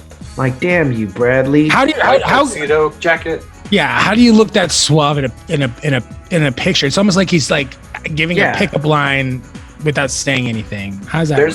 There's a good one. There you go. Yes. On the streets. Yes, sir. Another guy. Damn, with the Kango on. Love it. So yeah, so I was asking if you're like, yeah, exactly. Self tanner, Stars Born. That's the last thing I think I remember seeing him in. He's wearing like this cowboy chic. He had the jackets. There's the classic Cooper. Oh yeah, young Cooper. That's him in like not Step Brothers, Wedding Crashers. Him. That's like Wedding Crashers. Yeah. Wow. Or the first. That's a good start, man. Very good start. Very suave. Yeah. Very dapper. He was he even played the dude Face, right, in the A-Team. He was Face. Yeah. Yeah. Makes sense. All right, who's next? Chris, you are next. Oh, okay. So you better have one better than this. Oh, I am. I have one because we were talking about fashion. Okay, don't let the person cloud the clothes. Let me start by saying that we just talked about one of my favorite items that I'm wearing to this day is directly inspired by a fashion icon, one of my idols. Henry Rollins. No, sir. Corey motherfucking Feldog. Oh my God. What? Oh, God. Corey Feldman. Okay, let's talk about how he can do punk. He can do Michael Jackson. He can do fucking what's that video game? Assassin's Creed now is what he's into. See, you're saying the futuristic. The phrasing is you wrong. Do share screen. Yeah, show us. The phrasing is wrong because just because he does it doesn't mean he can do it. He's not doing it well. Oh, dude, what do you mean he's not doing it well? Look at that. That was a side by side. Same. We lost it. Go back. Go back. He looks the same. Because you got a side by side him and Michael Jackson. That MJ and him right next to each other. There we go. Look at that. He's not doing it. And then he's got the Assassin's Creed underneath. Then he's got like Matrix 90s going on. How much you think that those outfits cost? Thousands of dollars. This is the only thing. That's it. That's nice. the only Corey Feldman look he ever pulled off. That's pretty dope. Is that? It's pretty dope, Chris, dude. you better come with it the next one because I'm gonna diss it. Like I can kind of see it. Yeah, I'm glad that nobody dissed this, but he's not pulling this off. No, they better not do Corey Feldman. Corey Feldman's a dope ass dude. Bro, he's basically like Skrillex. I've met him. He's like Skrillex who can act. Look, you know what this is? What's that? This is desperate designers sending him free clothes, and he's just wearing whatever gets sent to him. Yeah, that's not even tailored to him. It's like he went to a. Okay, nonetheless, I'm not going to diss it. Side note, No, look at them, double camouflage. I've recently been seeing a lot of pictures of TikToks, Christina Aguilera on her current tour, and she's doing this weird bodysuit style with shoulder pads. Is that actually her? I thought that was a drag show. No, that was her. So it's like skin colored, but then there's like shoulder pads. So it's like you don't know if she's trying to like play it off like that's real from afar. Maybe it looked like real skin. I don't know. It's really weird, but I love it. But yeah, that's a style icon. If I ever, you can even throw both Corys in there. Really, they're the same person. Let's be real. They just share. They're not. They are not the same. Look at that person. jacket, This bro. is a perfect picture. Look at that jacket with the white skinny tie and the. This is not the same fashion as this. Yeah, one of these guys died from drugs. The other one did not. No, he has better. He has a higher tolerance. Higher tolerance. Yeah. Okay, Dean, you're up. Let's go, Dean. I'll pull mine up here. And basically, I'll show you guys. we can go ahead and say I won right there. With Corey Feldman. Nobody if you like you, bro, standing the test of time, 40 years in the business. What up? Nobody super liked you, bro. 40 years in the business, still putting a fashion. What business? He has not been in. You almost got a super like for me, but no. You should have, bro. If you're a real dog. I don't think he's a fashion icon. He's a fucking icon, but I don't think he's a fashion icon. Okay, I feel you. Okay, I've met the guy. He's cool. Well, you've never seen Dream a Little Dream, bro. You know? Man, I've seen Dream a Little Dream and Dream a Little Dream too. Okay, here's mine. It's Jeff Goldblum. Oh, fuck. That is a good one, dude. That really is a good one. See, that's like the same thing, but he pulls it off. Yeah, this is called doing it. Damn. He can do these things. Your choice is in the same clothes and is not pulling it off. But I think this is exploitation of the daddy complex, you know? Maybe you have a daddy complex too, because you're into it. I am a daddy. You are a daddy. Yes. Wow. There's him wearing the same jacket Corey Feldman. He looks infinitely cooler. Yes, he does. He really does. Here's him in a turtleneck. Do we know how old he dude is? cool. Can we do an age check? Because I want all the women out there who are claiming to be super fans. 64 of this old ass man. Feel ashamed about how old we're about to. 68 years old. 68. You guys are clamoring for a 68-year-old dork. This one. I'm about it though. Boom. Yeah, iconic. That is iconic. Look at that hair, bro. Like Jesus, how old Jeff Goldblum, still iconic. Yeah. Bro, okay, so while we're on the subject of Jeff Goldblum, I just watched Candyman a couple weeks ago. No. Fuck you, man. I will just say this. It's a remake. Yeah, right. Exactly. There's just some I would say there's some connection to the movie The Fly with Jeff Goldblum. I'll say that. Oh, does he vomit? No, but there's a transformation, it seems, and it reminded me a lot of that. Yeah. Great pick here, Dean. Okay. All right. Troy, tell me you like somebody that is old. And I'm so interested in this one. All right, dude. So since I gotta fucking do this, he's too cool for fashion. Yeah. I'm choosing the one, the only Ryan Reynolds. Oh, Ryan Reynolds. Oh, that's a good one. Yeah. Yeah, he's very cool. You know, very classic. I mean, I feel like he doesn't try, but let's take a look at what Ryan Reynolds does. Yeah. I feel like he's a t-shirt. I feel like he's a t-shirt and jeans kind of guy. I don't know. I'm going to say more like linen shirts. Yeah. Look. He's just really no imagination. Got the suit. All right. Look, I know Troy, you're out on this, but like, if he was wearing like a graphic tee, that would take the coolness out of all of this, right? When do you stop wearing graphic tees and you go with just solid colored tees like he's doing? Look, that's what he's doing. That's what he pretty much is. Solid colored tee. You get the same comfort that you get in the graphic tee, but it just comes off more mature, comes off more like cool. Yeah, exactly. This is what you do when you're in your late 30s and you're still single. That's when you stop wearing graphic tees. I don't know. If you're not single, it doesn't matter. I struggle with this. I'm trying to get away from it. I've worn graphic tees with sports coats. I wear graphic tees. Me too. Yeah, you know what? I'm trying to get away from it, though. I'm going to give you a warning, Troy. I was trying to get away from cargo pants. You know what I mean? I'm trying to get away from warning for. Because there's no imagination here. That's the best imagination right there. This is the Come with the most on. stuff. Okay, Wow. that's soft. I mean, Boo okay. you, sir. Yeah, I mean, I don't see a difference between this and Bradley Cooper. Is what I'm saying. Oh no! There was a difference between this and Bradley Cooper. I don't know. It's like white guy Yes. with a guitar. Bradley Cooper looked like he rough, tough, gruff, and needed a little snuff. All right, fine. That's a good one. Wow, All right. dapper ass man. But that's what I'm saying. So when are we going to throw away our graphic tees, boys, and grow up a little bit? Are we doing No. that? Yeah, you guys No. still have. Quick sidebar question to that was: do you guys still have cargo shorts? No. I just threw away my last pair. Good job. I'm proud of you. I know you'd wear them, Troy. You wear jeggings, though. Um, No, not jeggings. You no, wear I don't- jorts. You wear jorts. What the fuck are jorts? Jean shorts. I don't wear jean shorts. There, that's fashion. I could get with this. That is pretty Okay. dope. That's a nice look. I like the shoes, the hat. Yeah. Yeah. See, sir. Love it. Okay. See, sir. I like He that- looks good when he's on the street. Jorge. Yeah, and he's always got a backpack too. I like that too. Jorge, I'm gonna warn you. Me Okay, and you all right, gonna all right, have all right. beef. He looks like a Okay, blue shirt here- guy. Okay. All right, what you got? Who's next?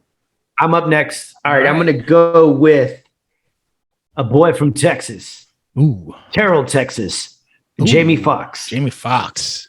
It's gonna be a lot of Jamie Foxx. suits. A lot of suits. He's gonna have a lot of different. He's gonna be eccentric. It's some gonna streetwear, some suits. be it's sunglasses. So he's always wearing sunglasses. I like it. He's got a fucking head tattoo. Is that right? Is that real? No, I No. think that He was did just that for the for- movie Mike Tyson. No. He had one Oh, for he had like a a different neck movie. tattoo on his It's like on the back or of on his the head. side. It's on the back of his head. Oh, It was for okay. like that sci-fi movie where they were like flying planes. There's him and Katie. Flying planes. Got some streetwear. Can we Can y'all see? see that? No. all right, let's take a look. Oh, okay. Yeah. Nice, See how it's nice. all different. Yeah. Man, those No, coats. it's the same. It's the same as Ryan Reynolds. He's just chilling. No, it is not. There's color Like- pops. Just chilling. It's not all monotone. Yeah, I like Come on. I like monochromatic though. I like that look. medium. I like this one here with the red flash You're getting jacket. That is one pretty from dope. me. That is pretty dope. That is No. pretty dope. This is your Oh, the Umbrella, bomber one. jacket. yeah, hat, Bomber yeah. jackets. Bomber jackets Yeah. are back like 5 years ago. This is a warning. You look in the mirror, see the man that can tell the fan with the pen. Nice. All she really needs is a man like a beat. Love it though. That's because you got a man crush on him. Nah, I think it's good, Yeah. dude. Let's get some culture No, in it's here, good. man. All these Oh, white this is- dudes. There he is on the street. Yeah. Love it. Is that a Another- fishing shirt? Nah, I don't think so. No, okay. Oh, Yeah, do there you do the one from Spider-Man over there on the left. Up. And, fashion icon. See, that's some shit that Wavy. Shia LaBeouf and Kanye would wear, and everybody would say it's amazing. That's like a costume from a movie It's set. like work chic, like work There band you go. chic. Nice, love it. Bond. It's a new Bond right there. All right, for my number Okay. two. My number two. Yours. You're up, Chris. I'm gonna go with Jonah Hill actually. What? Oh, Yeah, Jonah Hill's Yeah, got some good fucking choice. legit streetwear. He is changing the game, bro. Like he couple weeks ago went, maybe his months, I don't know, went viral for like he was wearing this like jersey that he tucked into his for this. There you go. There you go. And then people like went nuts for it. They love that shit. Look at that Oh, Phoenix God. Suns jersey, dude. There's It's a so whole dope. mural here. We Look go. at that shit, dude. That's practically a Halloween outfit. Chris, that is your Halloween. Yeah, Man, right. you Look, could totally be. he dresses Jonah up the Hill, same dog. shirt. You got the tie-dye shirt, dress Yeah. down, dress up. The Lithuania, dude. That's like fucking dope. That's the Lithuania Hell yeah. Grateful Dead jersey. Bro, you can do that right there out of Mhm. your closet right now. There's a That's good why one. that's why I picked him, bro. You know, representation. There you go, People Chris. gave him shit for so long. For decades, they called him the fat guy, right? The Is that a Hollywood's 40? fat guy. And Does he have a 40? he's broken those stereotypes, man. He's Yeah. become his own dude. I love it. There's another one on the street right there. Look, I have these. These are the best shoes, man. Those look very comfortable. Those look hella comfortable. Looking Level down there at the 3s, GQ love it. style. On the cover of GQ style, y'all. There you go. That's a bit much for me, but it is. At least he's making bold choices. Yep. I like the blonde. Nothing is traditional about it. That's right. Here's a good one. I like that one. That's pretty dope. All right, is it my turn? I like the old school skater stuff too. Yeah, it's your turn.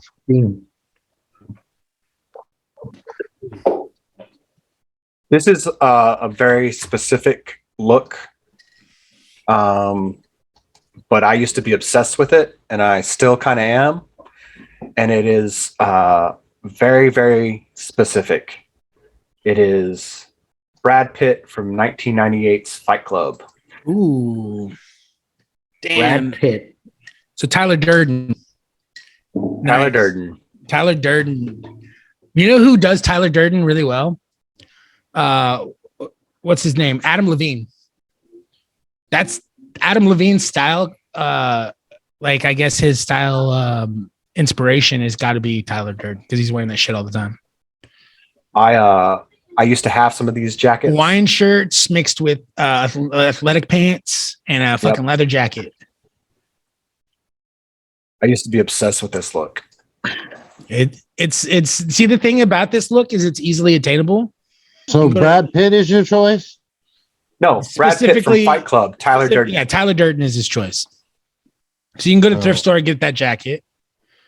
You can find that shirt. You can go to the thrift store and get all this stuff. Yeah, the whole thing. That's the point. Is that he just walked into a thrift store and took the first 3 things off of it, and that's what he wears every day. Yep.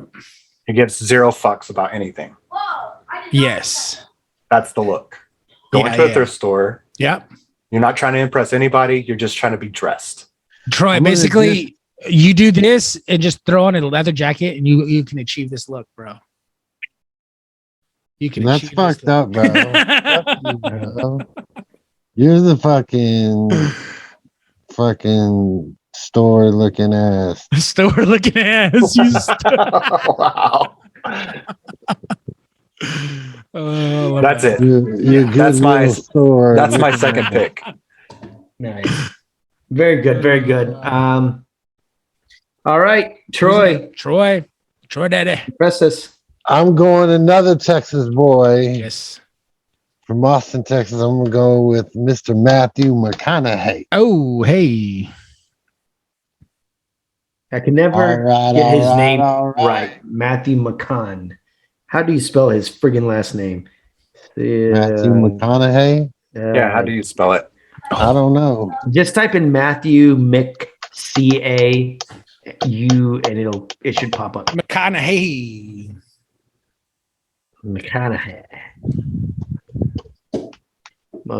Just I don't like his new haircut. I'll just throw that out there. The long, greasy, curly hair. I'm not a fan of it. Yeah, I don't like that slick back look that he's going for right now. I'm a fan. He's trying too hard to look like a botany professor. Yeah, that man doing his thing. Y'all hating. Jorge, you just hating today. No. I mean, yeah, Matthew McConaughey. This is the look. I like him. You know. Damn. Yeah, there you go. That is pretty good, man. I guess I'll give it super like. Actually, here's nobody's dad. Got a super dad look. Nobody's got a super like yet. So I'm for this picture. You're gonna give it to Troy for one picture. Well, look at this. For the rest of this the person. Garbage. Yeah, I get the super light. Oh, yeah, you're right. Are you taking that back? No, I just want somebody to get a super like. Yeah, I'm gonna take it back. Okay. Oh, this is a diss. Come on. This is a diss for me. Oh, diss even. That's not. He's trying, guys. He's how? He's wearing flip flops and jeans and a fishing shirt. He's only dressed up when he's on the red carpet. That's a diss. But he looks good when he does dress up. That's fucked up, Dean. He looks good when he's dressed up, though. Well, it's about the fashion, not the model. Ooh, yeah, that's fucked up, Dean. Damn, true that. Good point. I do like this Jason necklace. Okay. There's his best Tyler Durden at the top right there in that brown. There you go. This one is stupid. Okay. All right. This outfit right here is from Total Request Live, and it probably cost TRL, $1,000. At least $1,000 worth of stuff here. That jacket's probably $1,000. The shoes, those ostrich skin, probably not even full length boots. Yep. Yeah, it's garbage. Here he is on a magazine, though. Someone dressed him. Well, that's true. I mean, it looks great. That's when he, yeah. Man, Dean, you're just hating. Just wait. Yeah, that's fine. Just wait till I super hate your next pick. Who's next? Who's next? Yeah. All right, I'm up. All right. Okay. Now this is a look, but that's obviously That's so that's nice. the only look that I've seen. That's my favorite look. Okay. Yeah. All right, Dean, go to the Google search, and I want you to type in Christian and then space Nodal. Christian Nodal. Enter and go to the images. So this is a ranchero singer. Ooh. Okay. What? Yeah. I like the this is the hat? hardcore Mexican. No. I mean, it's his style too. Look at the I look mean, at the he wear. got a t-shirt and a damn hat. No, that's Because cool. he's with a the Mexican big, singer. with the big bandana. Yeah, What? go down. No, scroll into the shirt, scroll into the down. leather shirt. Yeah, that's good. yeah. Scroll down, Here's a good one. dude. That one in the navy, the right there, a little bit below it. Yeah. That one right there. You Well, just no, like navy Like a suits, country dude. singer. No, he's a Mexican Yeah. corrido scene. I think Jorge, I think you Little just Nas like X looks navy better. suits. I think No. I'm gonna diss this. Oh my god. Yes, I'm gonna diss because I don't want to this use 'cause my disc. I think that Little Nas X. I think looks this is better a than look. dude. I think this is a good look. I think Little Nas Yeah. X did. He was even. I don't think he was lampooning country music, but when he was doing his country music thing, he was doing it better. This is a ranchero singer. This guy's the real deal. I feel you, bro. Oh, I you feel got you. this. You got this. You can diss my next Oh one. That's my fine. Is this all male? We could throw females in there. What are we doing here? Females, whatever. Yeah. You wanna know, throw a lady in there you like? I kind of do, but I have two that I really want to throw out there. So I don't know who to make my honorable mention. It's not fair. So I'm gonna stick with all dudes since most of them been all dudes. So I'm gonna go with Shia LaBeouf as my number one. Oh my god. Shia is a street fashion icon. Kanye West bites his style, and we all know that how people feel about Kanye West's fashion sense, if you will. He's a I don't know about this. I tastemaker. think you're good. This is basically skinny Jonah Hill. Throw it up. Yeah, basically. This is called workman chic. Work pants, boots, work boots, fucking thrifted shit. Hold up. Y'all got mad at me for Yeah, I'm gonna have to diss this. This is terrible. I think you've already picked this. Yeah. I think your fashion icons all are the same. This They is are. terrible. This This is what is it worse is. than Corey Feldman. This is not as bad as Corey Feldman. Then No, have that balls. is- Then diss it, I'm bro. sorry. This Have- is worse than Then Corey diss it, Feldman. bro. Have balls. Diss it then. Look at I'm that. dissing it. Look at that. Right next to each other. Okay. Kanye and No. Shia. Shia has actually given his own clothes to Kanye. Kanye is like, bro, can I cop this? And then he's like, here, have it. Oh, Yeah, God. they Go already to got that it. Green Bay Packers one. That's terrible, dude. Where's that? Hit the back button, and because that was just terrible.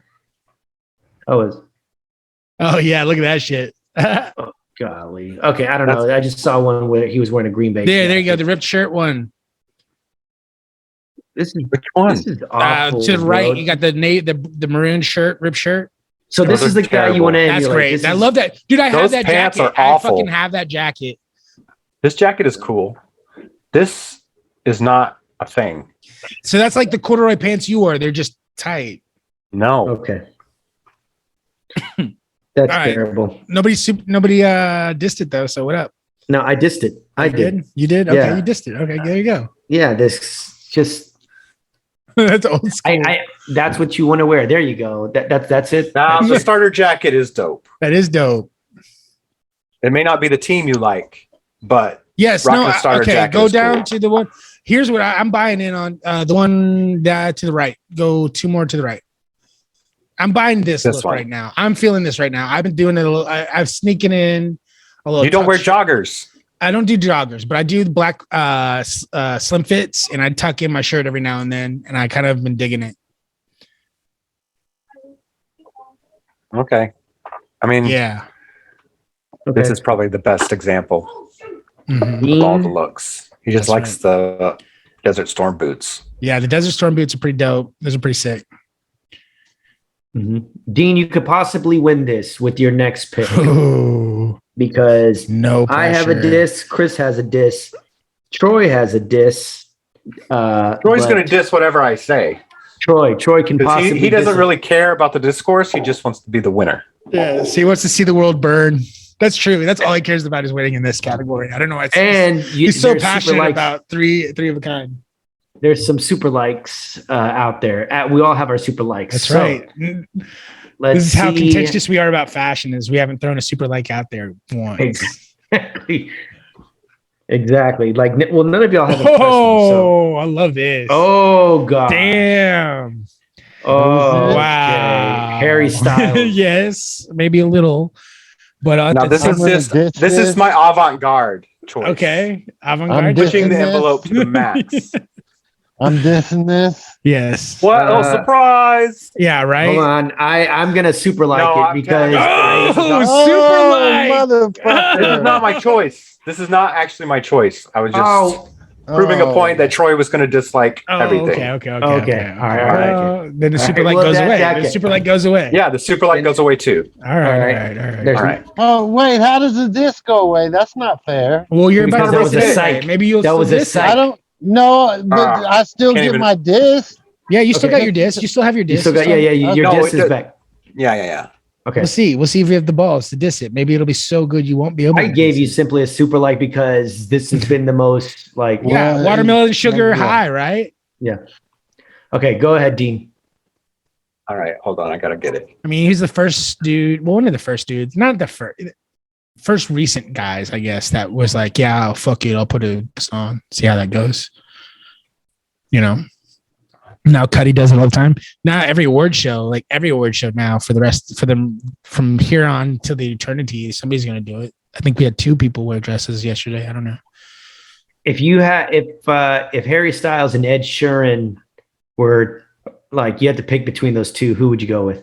Ed Sheeran is the poster boy of what not to wear because he has been lambasted more than anybody else for his appearance at an award ceremony. He was sitting next to an immaculate Beyonce, and he was dressed like that sucks thoh. And from then that's not fair. It's not fair because other people have worn shit like that too to be cool. You know what I mean? I get it, but I think from that point forward he had to take a second thought to what what he was wearing and what the occasion was and what you know what I mean. Especially in that environment, bro. You got somebody at an award show ready, and you're wearing some fucking jeans and a graphic tee. Oh, coming in there looking like Adam Sandler. Exactly, like Adam Sandler. That should be. Please tell me that's your pick. No, Adam Sandler is not my pick. This is a guy that dresses. The way this guy dresses right now is the way that I would dress. I've worn something similar, maybe not. Nice. George Bush, George W. Maybe not. George W. from the 80s. Just tell us who it is. Taika Waititi. Ooh, Taika. He is in the Amazing Thruple, so it's I'm obsessed with it, and you're right. I love this cat. But I'm dissing the fuck out of this because this dude is not Vogue. This dude is not. I cannot. Dude, I want us all to get rompers. He's wearing a romper. I'm not gonna lie. It's not a romper. It's a shorts and shirt set. It's a set. I diss it. You may recall this from the early 90s. Pretty sure that's a romper. Jams. It's tucked in, dude. It's tucked into his shorts. All right. I like There's the guy. He's great in What We Do in the Shadows, but I diss it. I've worn all these clothes before. That's true. Yeah. Some variation of it. There's 2 of my icons together in a movie. Fair enough, but that doesn't make it cool. Were you dissing it or what? It does make it cool. I dissed it like 50 times. I like that one. Yeah, that one. That one. I love that one. It's Which one? This one? One with the striped shirt. That's dope. I love that look in this. It has been dissed. Yeah, look at that shit. That is pretty nice. I'm not feeling it, but I'm not going to diss it. But I dissed it. Okay, you already dissed Jorge. I know. I'm not dissing. That's why I said I'm not dissing it. So we're all. Are you super liking it? I am not super liking it. No. Okay. The other I would do. Harry, I would super like, but not this So one. my turn. Yes. Is it? I thought we were done. No. Troy's last one. Oh, you're the last one. Okay.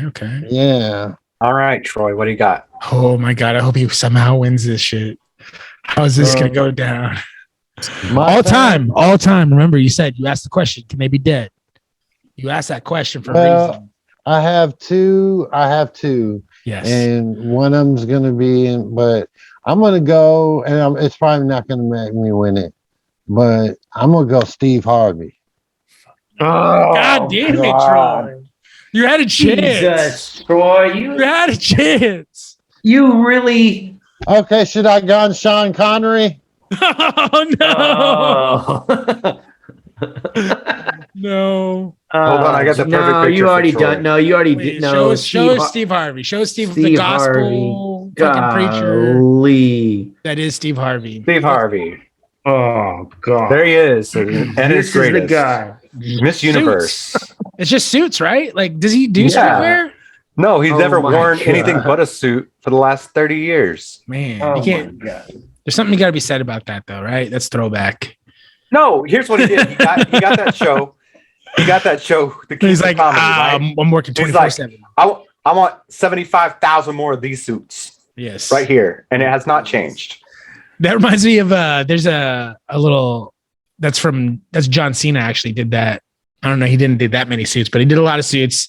It's a soundbite from the show that he did with Total Bellas. He was with one of the Bellas, and he's like, I bought 50 suits. I mean, that guy, like, he's such a fucking ginormous man. I'm sure it's really hard to get suits tailored. Yeah, no, like, dude, I'm gonna diss this. I'm sorry, brother. I love you to death, and I know that this was a really difficult. Well, you can't because you already dissed mine. Me. Oh, I did. You only get one diss. Oh, yeah, I'm sorry. I'm trying to throw disses to everybody. My bad. You can't diss Troy, and you diss Jorge. That's right. And then Troy just threw a diss. I hate his mustache. I hate his mustache. That for one, that you have to have like some kind of, I don't know, like there should be a part. There should be a part. All right, let's do. Yes. So nobody won. Nobody won. Holy shit. That's the first, I think. No winner. This is about honorable mention could be a tiebreaker. One honorable mention, tiebreaker. Okay. Oh, I got one. I got one too. Let's have it. I'm going for Troy first or me? I got one. No, You Troy. go He first. just Okay. Troy, go first. reverse. No, All right, I'll go first. Okay, go. Lady Gaga. How could you not have a fashion talk about Lady fucking Gaga? Oh. All right. Like, that is the true definition of a fashion icon. We're not talking. Dog. Say what you will about her appearance. I think Okay, you know what? I'm gonna school you. Okay, if you're going with Lady Gaga, I'm going with Cher. Okay, great. I still think Lady Gaga beats her because she's willing to go. She works with fucking special effects people, like on some of these looks. You go with Cher, I'm going with Madonna. Oh fuck! That's Boom. Dude, what a fucking contest so far. Oh, Jesus. No Okay, women. Okay, so is the deal that we all have to choose a female for our honorable mention? Sure, please. Well, what guy is gonna beat her? Continue, please, because like so far Madonna these are like is winning. three I'd have to fashion say icons. Madonna is. Oh come on, it's Lady Gaga for sure, but No, I'm going with. Right now, Troy has my. It's all shtick, man. All three of those choices are shtick. Thank you. Give me some substance. Just a moment. What do you got, Dean? Yeah, Dean. Yeah, like you better impress me because it's gonna be fucking Zoe Deschanel who wears like the same. And you can vote for yourself. Sundress, just the sundress at all times. Troy different colors. Yeah, I'm voting for Madonna. What do you got? Awesome. I'm voting for Lady Gaga. Lady Gaga. Iconic. Yeah, please. Like fashion. Let the internet tell us who wins. Yeah. You just gonna pick somebody up? Don't go with this one. No, Audrey Hepburn. No, okay, I think you want to go with Look, see, even most iconic moments right there, right next to it. There's Madonna. Madonna's right there. So female comedy. Yeah, I think female comedy, Dean. I win. Madonna. Fuck y'all. Yeah, I'm gonna go with Troy. I'm not choosing Ellen. She wears the same thing as Troy's picks. No, not Ellen. She did Weekend Update. Oh, Tina Fey. Tina Fey. Yeah, Tina Fey. Dude, Tina Fey. Oh my god. Okay, not even. No, this is all not real either. I mean, it's not real, but it's good. Whatever. She's probably the best female comic. Like, she has probably the best fashion sense. Anyway, who's your pick? You got to pick. My pick? Or you vote. Who? Okay. You vote. Out of us, Lady Gaga, Madonna and Cher. Yeah. Or Cher. I have to go with the original shtick is Cher. I vote for Cher. Nice. Because all the other ones are just rip-offs and continuations. Well, I voted for Troy. I think it's still a stalemate. What the fuck? So I'm voting. Troy voted for himself too. I voted for fucking Lady Gaga. So fuck y'all. Yeah. All right. Well, Troy wins this. So I said Cher. No. That's a. Oh, because Troy and Jorge voted for himself. Or for Troy voted for himself. I voted for Troy. Yeah. And well, that was fun. I was more spirited than I thought it would be for passion. Put that down. Mark that down, Jorge. That's another one. I won the last. Yeah. So right now, if we're keeping score, it's myself and Troy tied at 4. Dean is at 3, and Chris is still at 0. 0, motherfuckers. That's right. I'm gonna need you to go to imagination class. No, I think I do really well actually. You guys are Here's really into the fucking 90s. I'll tell you why you're not winning. Really into the 90s. You have three. You have too three fresh picks. Yeah. Chris, you have 3 picks. Yes. Always 2 of your picks are almost the same. Always. Exactly. Damn. When we did the art, 2 of your artists were almost putting out the exact same thing. Yep. Exactly. That's a good point. When you pick the fashion again, 2 of Jorge? them. What's okay? Next week, can we do something? It's 4-3. It's you and I are tied at 4. Dean's at 3, and Chris has 0. Oh, whoa! Chris still hasn't won. No, I've never won. I've only got one super like ever. I feel like you. Never mind. You think I was going to mention the fact that we have to repeat everything every 3 seconds because Troy's too busy socializing. What do you mean socializing? I've been sitting here quiet. That's why it makes less sense every time. We have your undivided attention, and we're still having to recap you on something that we just said. That's those performance enhancers. It's all good, bro. But man, here we are at the end of another fantastic episode. Thank you for all of our listeners who continue to follow and listen. Hurry up and wait. Got 8 listens this week. What up with that? That's cool. I love that. Still, it's been so long since we've been on there. 61 downloads for the Good Vibes podcast. Thank you everybody for that. I really appreciate that. We want to build on that though. Tell some friends about our show. Holy smokes, we got 61 last week. Jesus, That's Mary right, and Joseph. bro. Wait That's a minute, is that for the right. entire network? Oh, no, that's just for our show. Wow. That's right, Whoever yeah. went and downloaded, thank you. Thank you very much. Yeah. But that's the thing. We want to get more people involved. We want to share it to the masses. Because you know what, guys? I appreciate you guys so much, man. I think the show is a really good show. I love listening to it. I'm a fan of our own show. And I appreciate you guys, man. Thank you for spending some time with me and making the time. I know it's difficult every week to carve out the time to do it. And so I just appreciate it. And we've made it all the way fucking to 62 episodes, man. That is insanity. And I mean, like anniversaries, right? This is the year of anniversaries, like, because we've been doing this now for over a full year, man. And it's just crazy that we keep on trucking along, man. I appreciate it when I keep on doing it. Yeah. Hey, Chris, make sure you hashtag the hell out of it. Put Ted Lasso review because people are starting to look up anything Ted Lasso on YouTube. So hashtag the shit out of this one. We will jump on all of the backs of all the stuff we talked about. For sure. We want to get all that. We want to get all that. Hey, extra bonus points after the credit thing. Yeah. After the credits and after the last break, me and Chris are going to talk about more TV that we for this week because we only talked about Ted Lasso. We did, but I thought about that because like as much as I love getting into TV sucks and stuff like that, I wish sometimes we were a little bit, I think we only have enough to like kind of just touch on some of that shit. And I'm just like, man, did we really like sell that show well enough? No, we did not. We never do. We never do. This time we did. This time we got into Ted, which we love. It's our favorite show. Troy finally got current with it. Woo! I did something right, Dean. You proud of me? Yes, sir. Yes. You did your homework. 3 weeks in a row of don't give me any spoilers. Hey, don't say anything about Ted Lasso. Yeah, yes. But I don't think anybody We else is finally watching got over the Strangers. hump. I think we're the only ones watching Perfect Strangers. I mean, what else are you watching? What are you watching? What We Do in the Shadows, man. OT. Whoa, Yeah. Oh yeah. Okay. Yes, that was a And good episode. I think got- you know I what watched people another tell episode me. of Reservation Dogs. Because just because I'm a chubby guy with glasses, they're like, Guillermo, you should totally cosplay Guillermo. I'm like, fuck you, I'm Nandor, you motherfuckers. Y'all don't know me. I'm fucking Nandor, bro. I would totally be Nandor. Well, I don't think man. you're that chubby anymore, bud.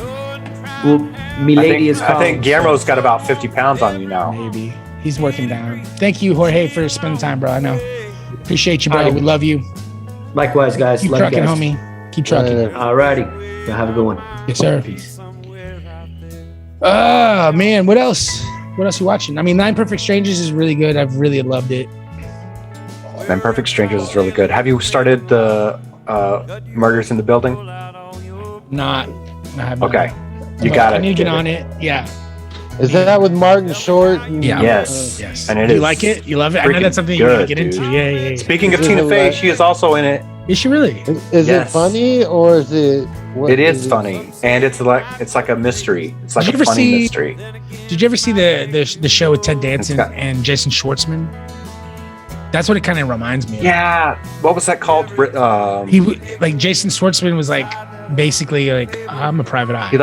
Yeah. And yeah. he's like, he wasn't really a private eye, but he was just like, fuck it, I'm a private eye. And he just kind of, That was on HBO, right? yeah. Watching your every move. Oh, I started watching Heels. Did you? Thank you. I wanted to get into it. I haven't had a chance to get into it yet. Is it I fucking watched awesome? the first episode. And it Yeah. felt like a movie. Love it. That's great. What was it called? My Heels, bad. bro. I've been trying to tell you to watch Heels. It's got Steve Yeah, I Carell. know, but here's my problem with it. I have to get Stars to watch all of it, and I don't want to just watch 4 episodes and then not to get to watch the rest. Yeah. I'm gonna wait until I can fully, just binge it. I'm gonna watch it, but I'm gonna wait till I can binge it. Okay. It felt like a movie. Yeah. I don't know if that's good or bad. I did not immediately want to watch the second episode. Oh, really? So, okay. It's the same. It's a kind little of meta genre. too. It's Okay, a little meta. Glow. Glow. I watched a bunch of it. Yeah, and you're ready to binge the whole thing. You wanted more. Yeah, this one is a little bit of a slow burn, and now that I sit here and I'm thinking about it, it is a little bit meta because Stephen Amell is the writer of the matches, right? Yeah. He owns this small town. So, yeah, he's a booker. He's everything. Yeah. He's the president, CEO, Mhm. all those things. He inherited it from his dad. Yep. He's there. His best thing is, and the whole thing is that it's like the whole town's pastime, Yeah. right? They're all invested in these storylines. The only income is ticket sales. So the whole thing is about the story has to be good to keep people coming back every week, Yeah. right? That's cool. So the whole thing revolves around the storyline of the writing. And they say that so much during the show. And then the way it ends, the episode ends, you're like, this show is fucking meta for a bunch of writers who maybe watched a documentary or two on wrestling. Mm. It's, it did not end the way I thought it was going to end. Nice. And I thought of multiple different endings. And the way that it ended, I was like, the guy who oh, plays his brother is really talented too. yeah, he's from Vikings. If you ever watched that show, that was a good show for. he's a while. the son of he's the son of the lead Viking guy. If you ever watched that show, Ragnar Lothbrok. yeah, he's his son. And Blonde hair kid, right? yeah, they're fit, and it has some really good old school wrestling stuff.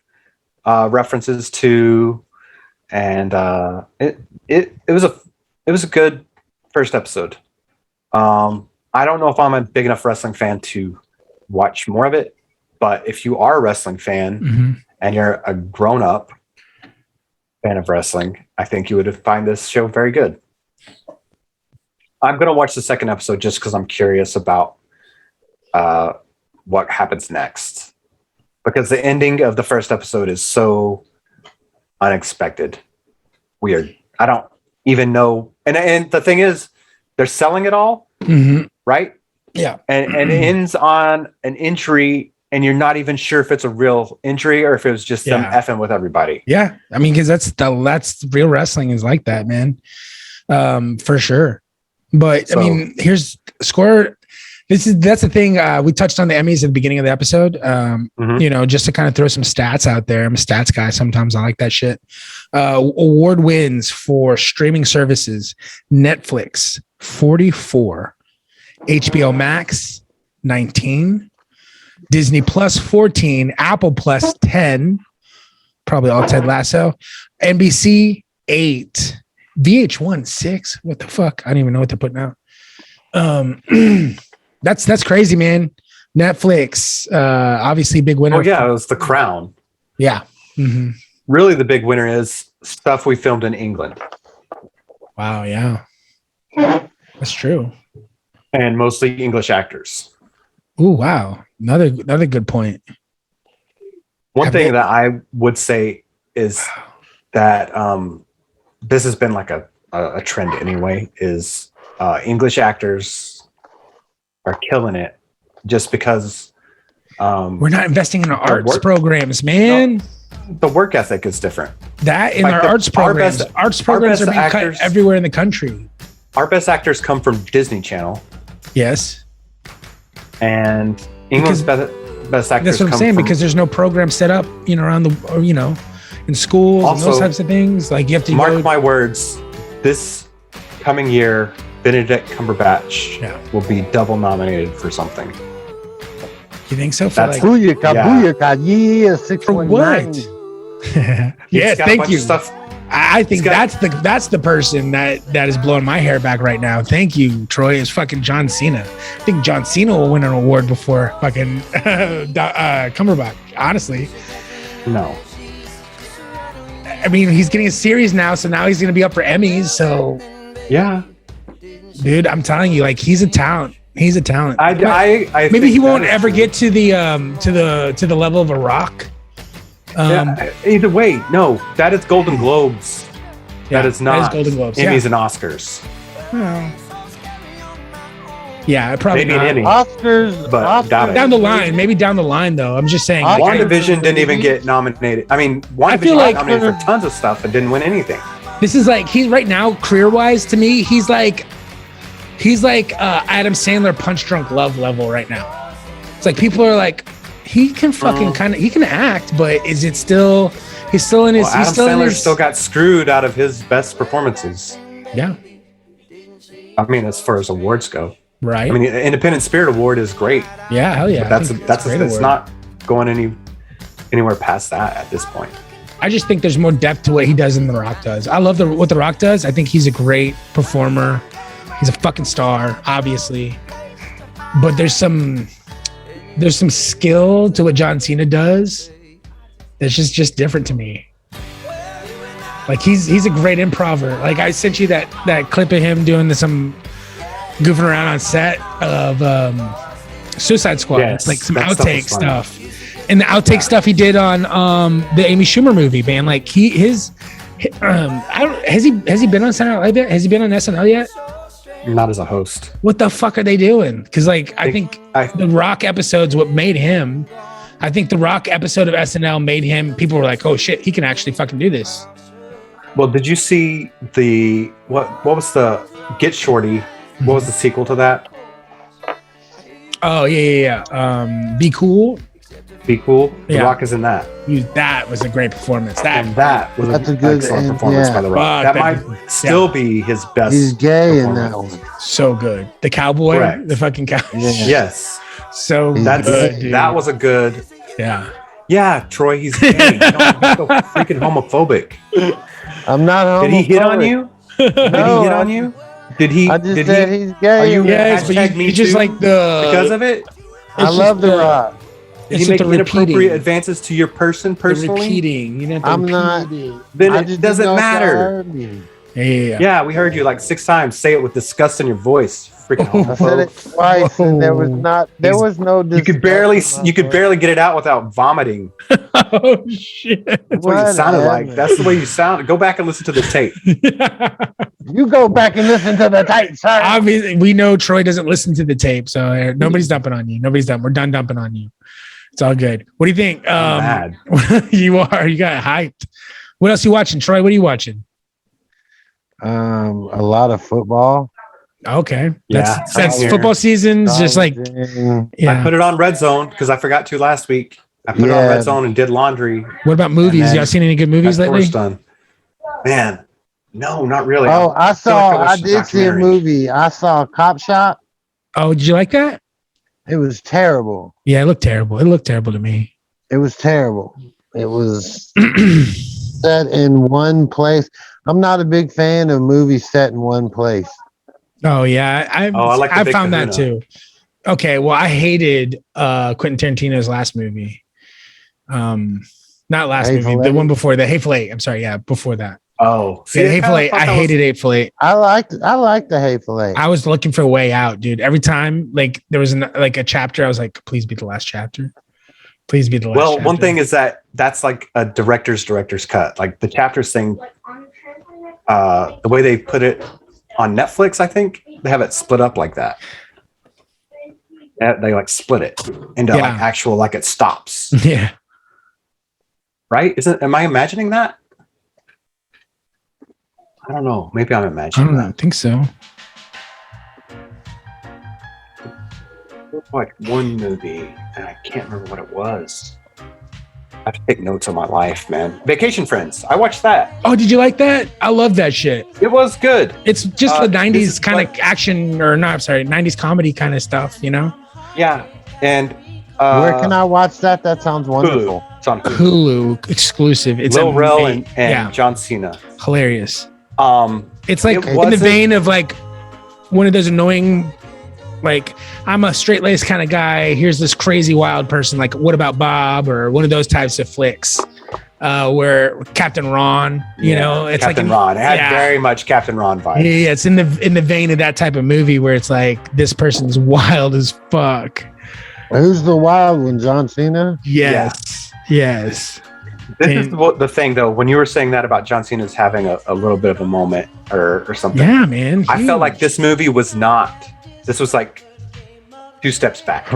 Oh, you think so? They got it was so well, dude. It's the highest rated release that they got a second one already. Like they're gonna make a sequel already. Sequel after the first weekend that it came out, they got signed for a sequel. That's weird, man. People love. I think here's another thing. Here's another inside information for us wrestling fans who don't know, or for some of y'all who don't know about wrestling fans, man. Like it's the way that the business is run. It's all about schmoozing. It's all about, you know, dinner meetings, like getting the Vince McMahon's ear. Let me just spend some time with him and get on his good side and get good graces.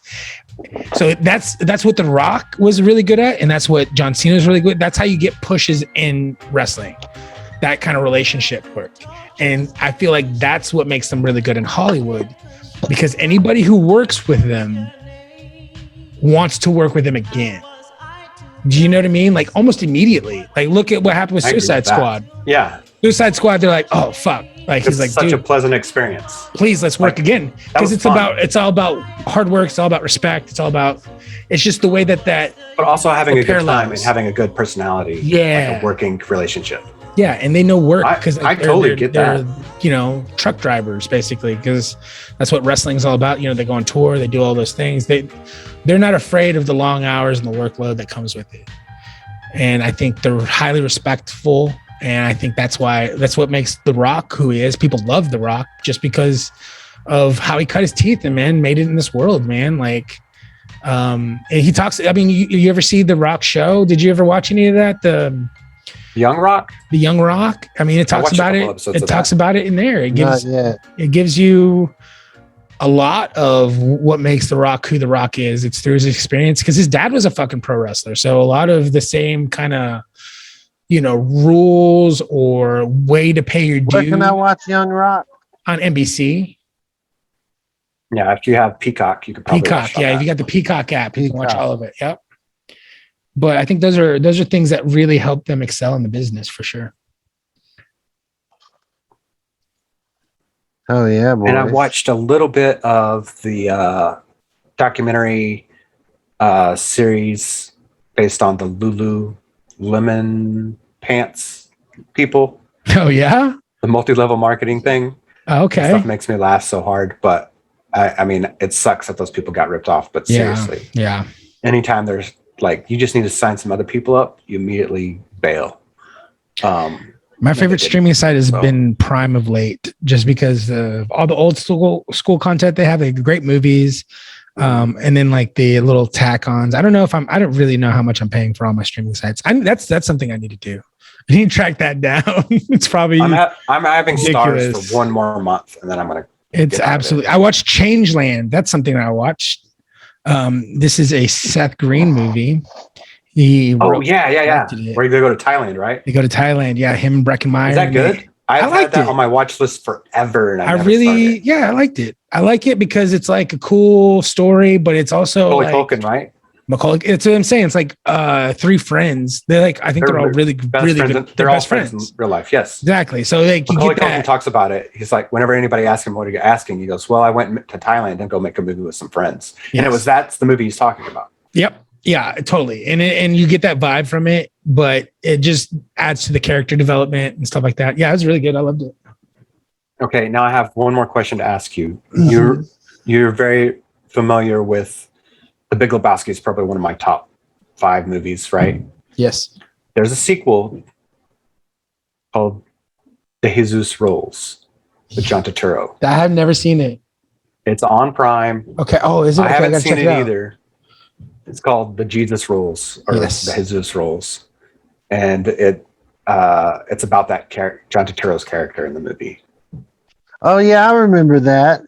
I've seen that. So we need to watch that and talk about it next week. Yes, that, and then there was this. There's a new horror flick that just got to Netflix that I want to see, made by the people who did the haunted. What's that shit called? Hill House. Oh, you've watched those series, right? Yeah, Hill House. Yes. I never started it. I don't understand. It's very scary. It's like a whole mythology of it, right? Very, very scary stuff. This new one came out. Wait, what? What was that? I was like, no. It was the Jibby Jabbies. Oh, okay. Jibby Jibby. I thought you were going into some trance. Is this the Midnight Mass? Is that what you're talking about? Yeah, Midnight Mass. Yeah, I think I'm gonna check out Midnight Mass. It looks pretty cool. Pretty cool. All right, boys. Hell yeah. A little OT, man. Brought a little OT back. A little extra long for you fuckers. Okay. All right, homie. I love you guys. Love you too, brother. Bye con Dios. Bye con Dios. And if they're laughing at you, laugh at them back. Yeah. Laugh back at them. That's right. I'm a survivor. I'm a survivor. I'm not gonna give up. Bye, y'all. Sit, Ubu, sit. Good dog.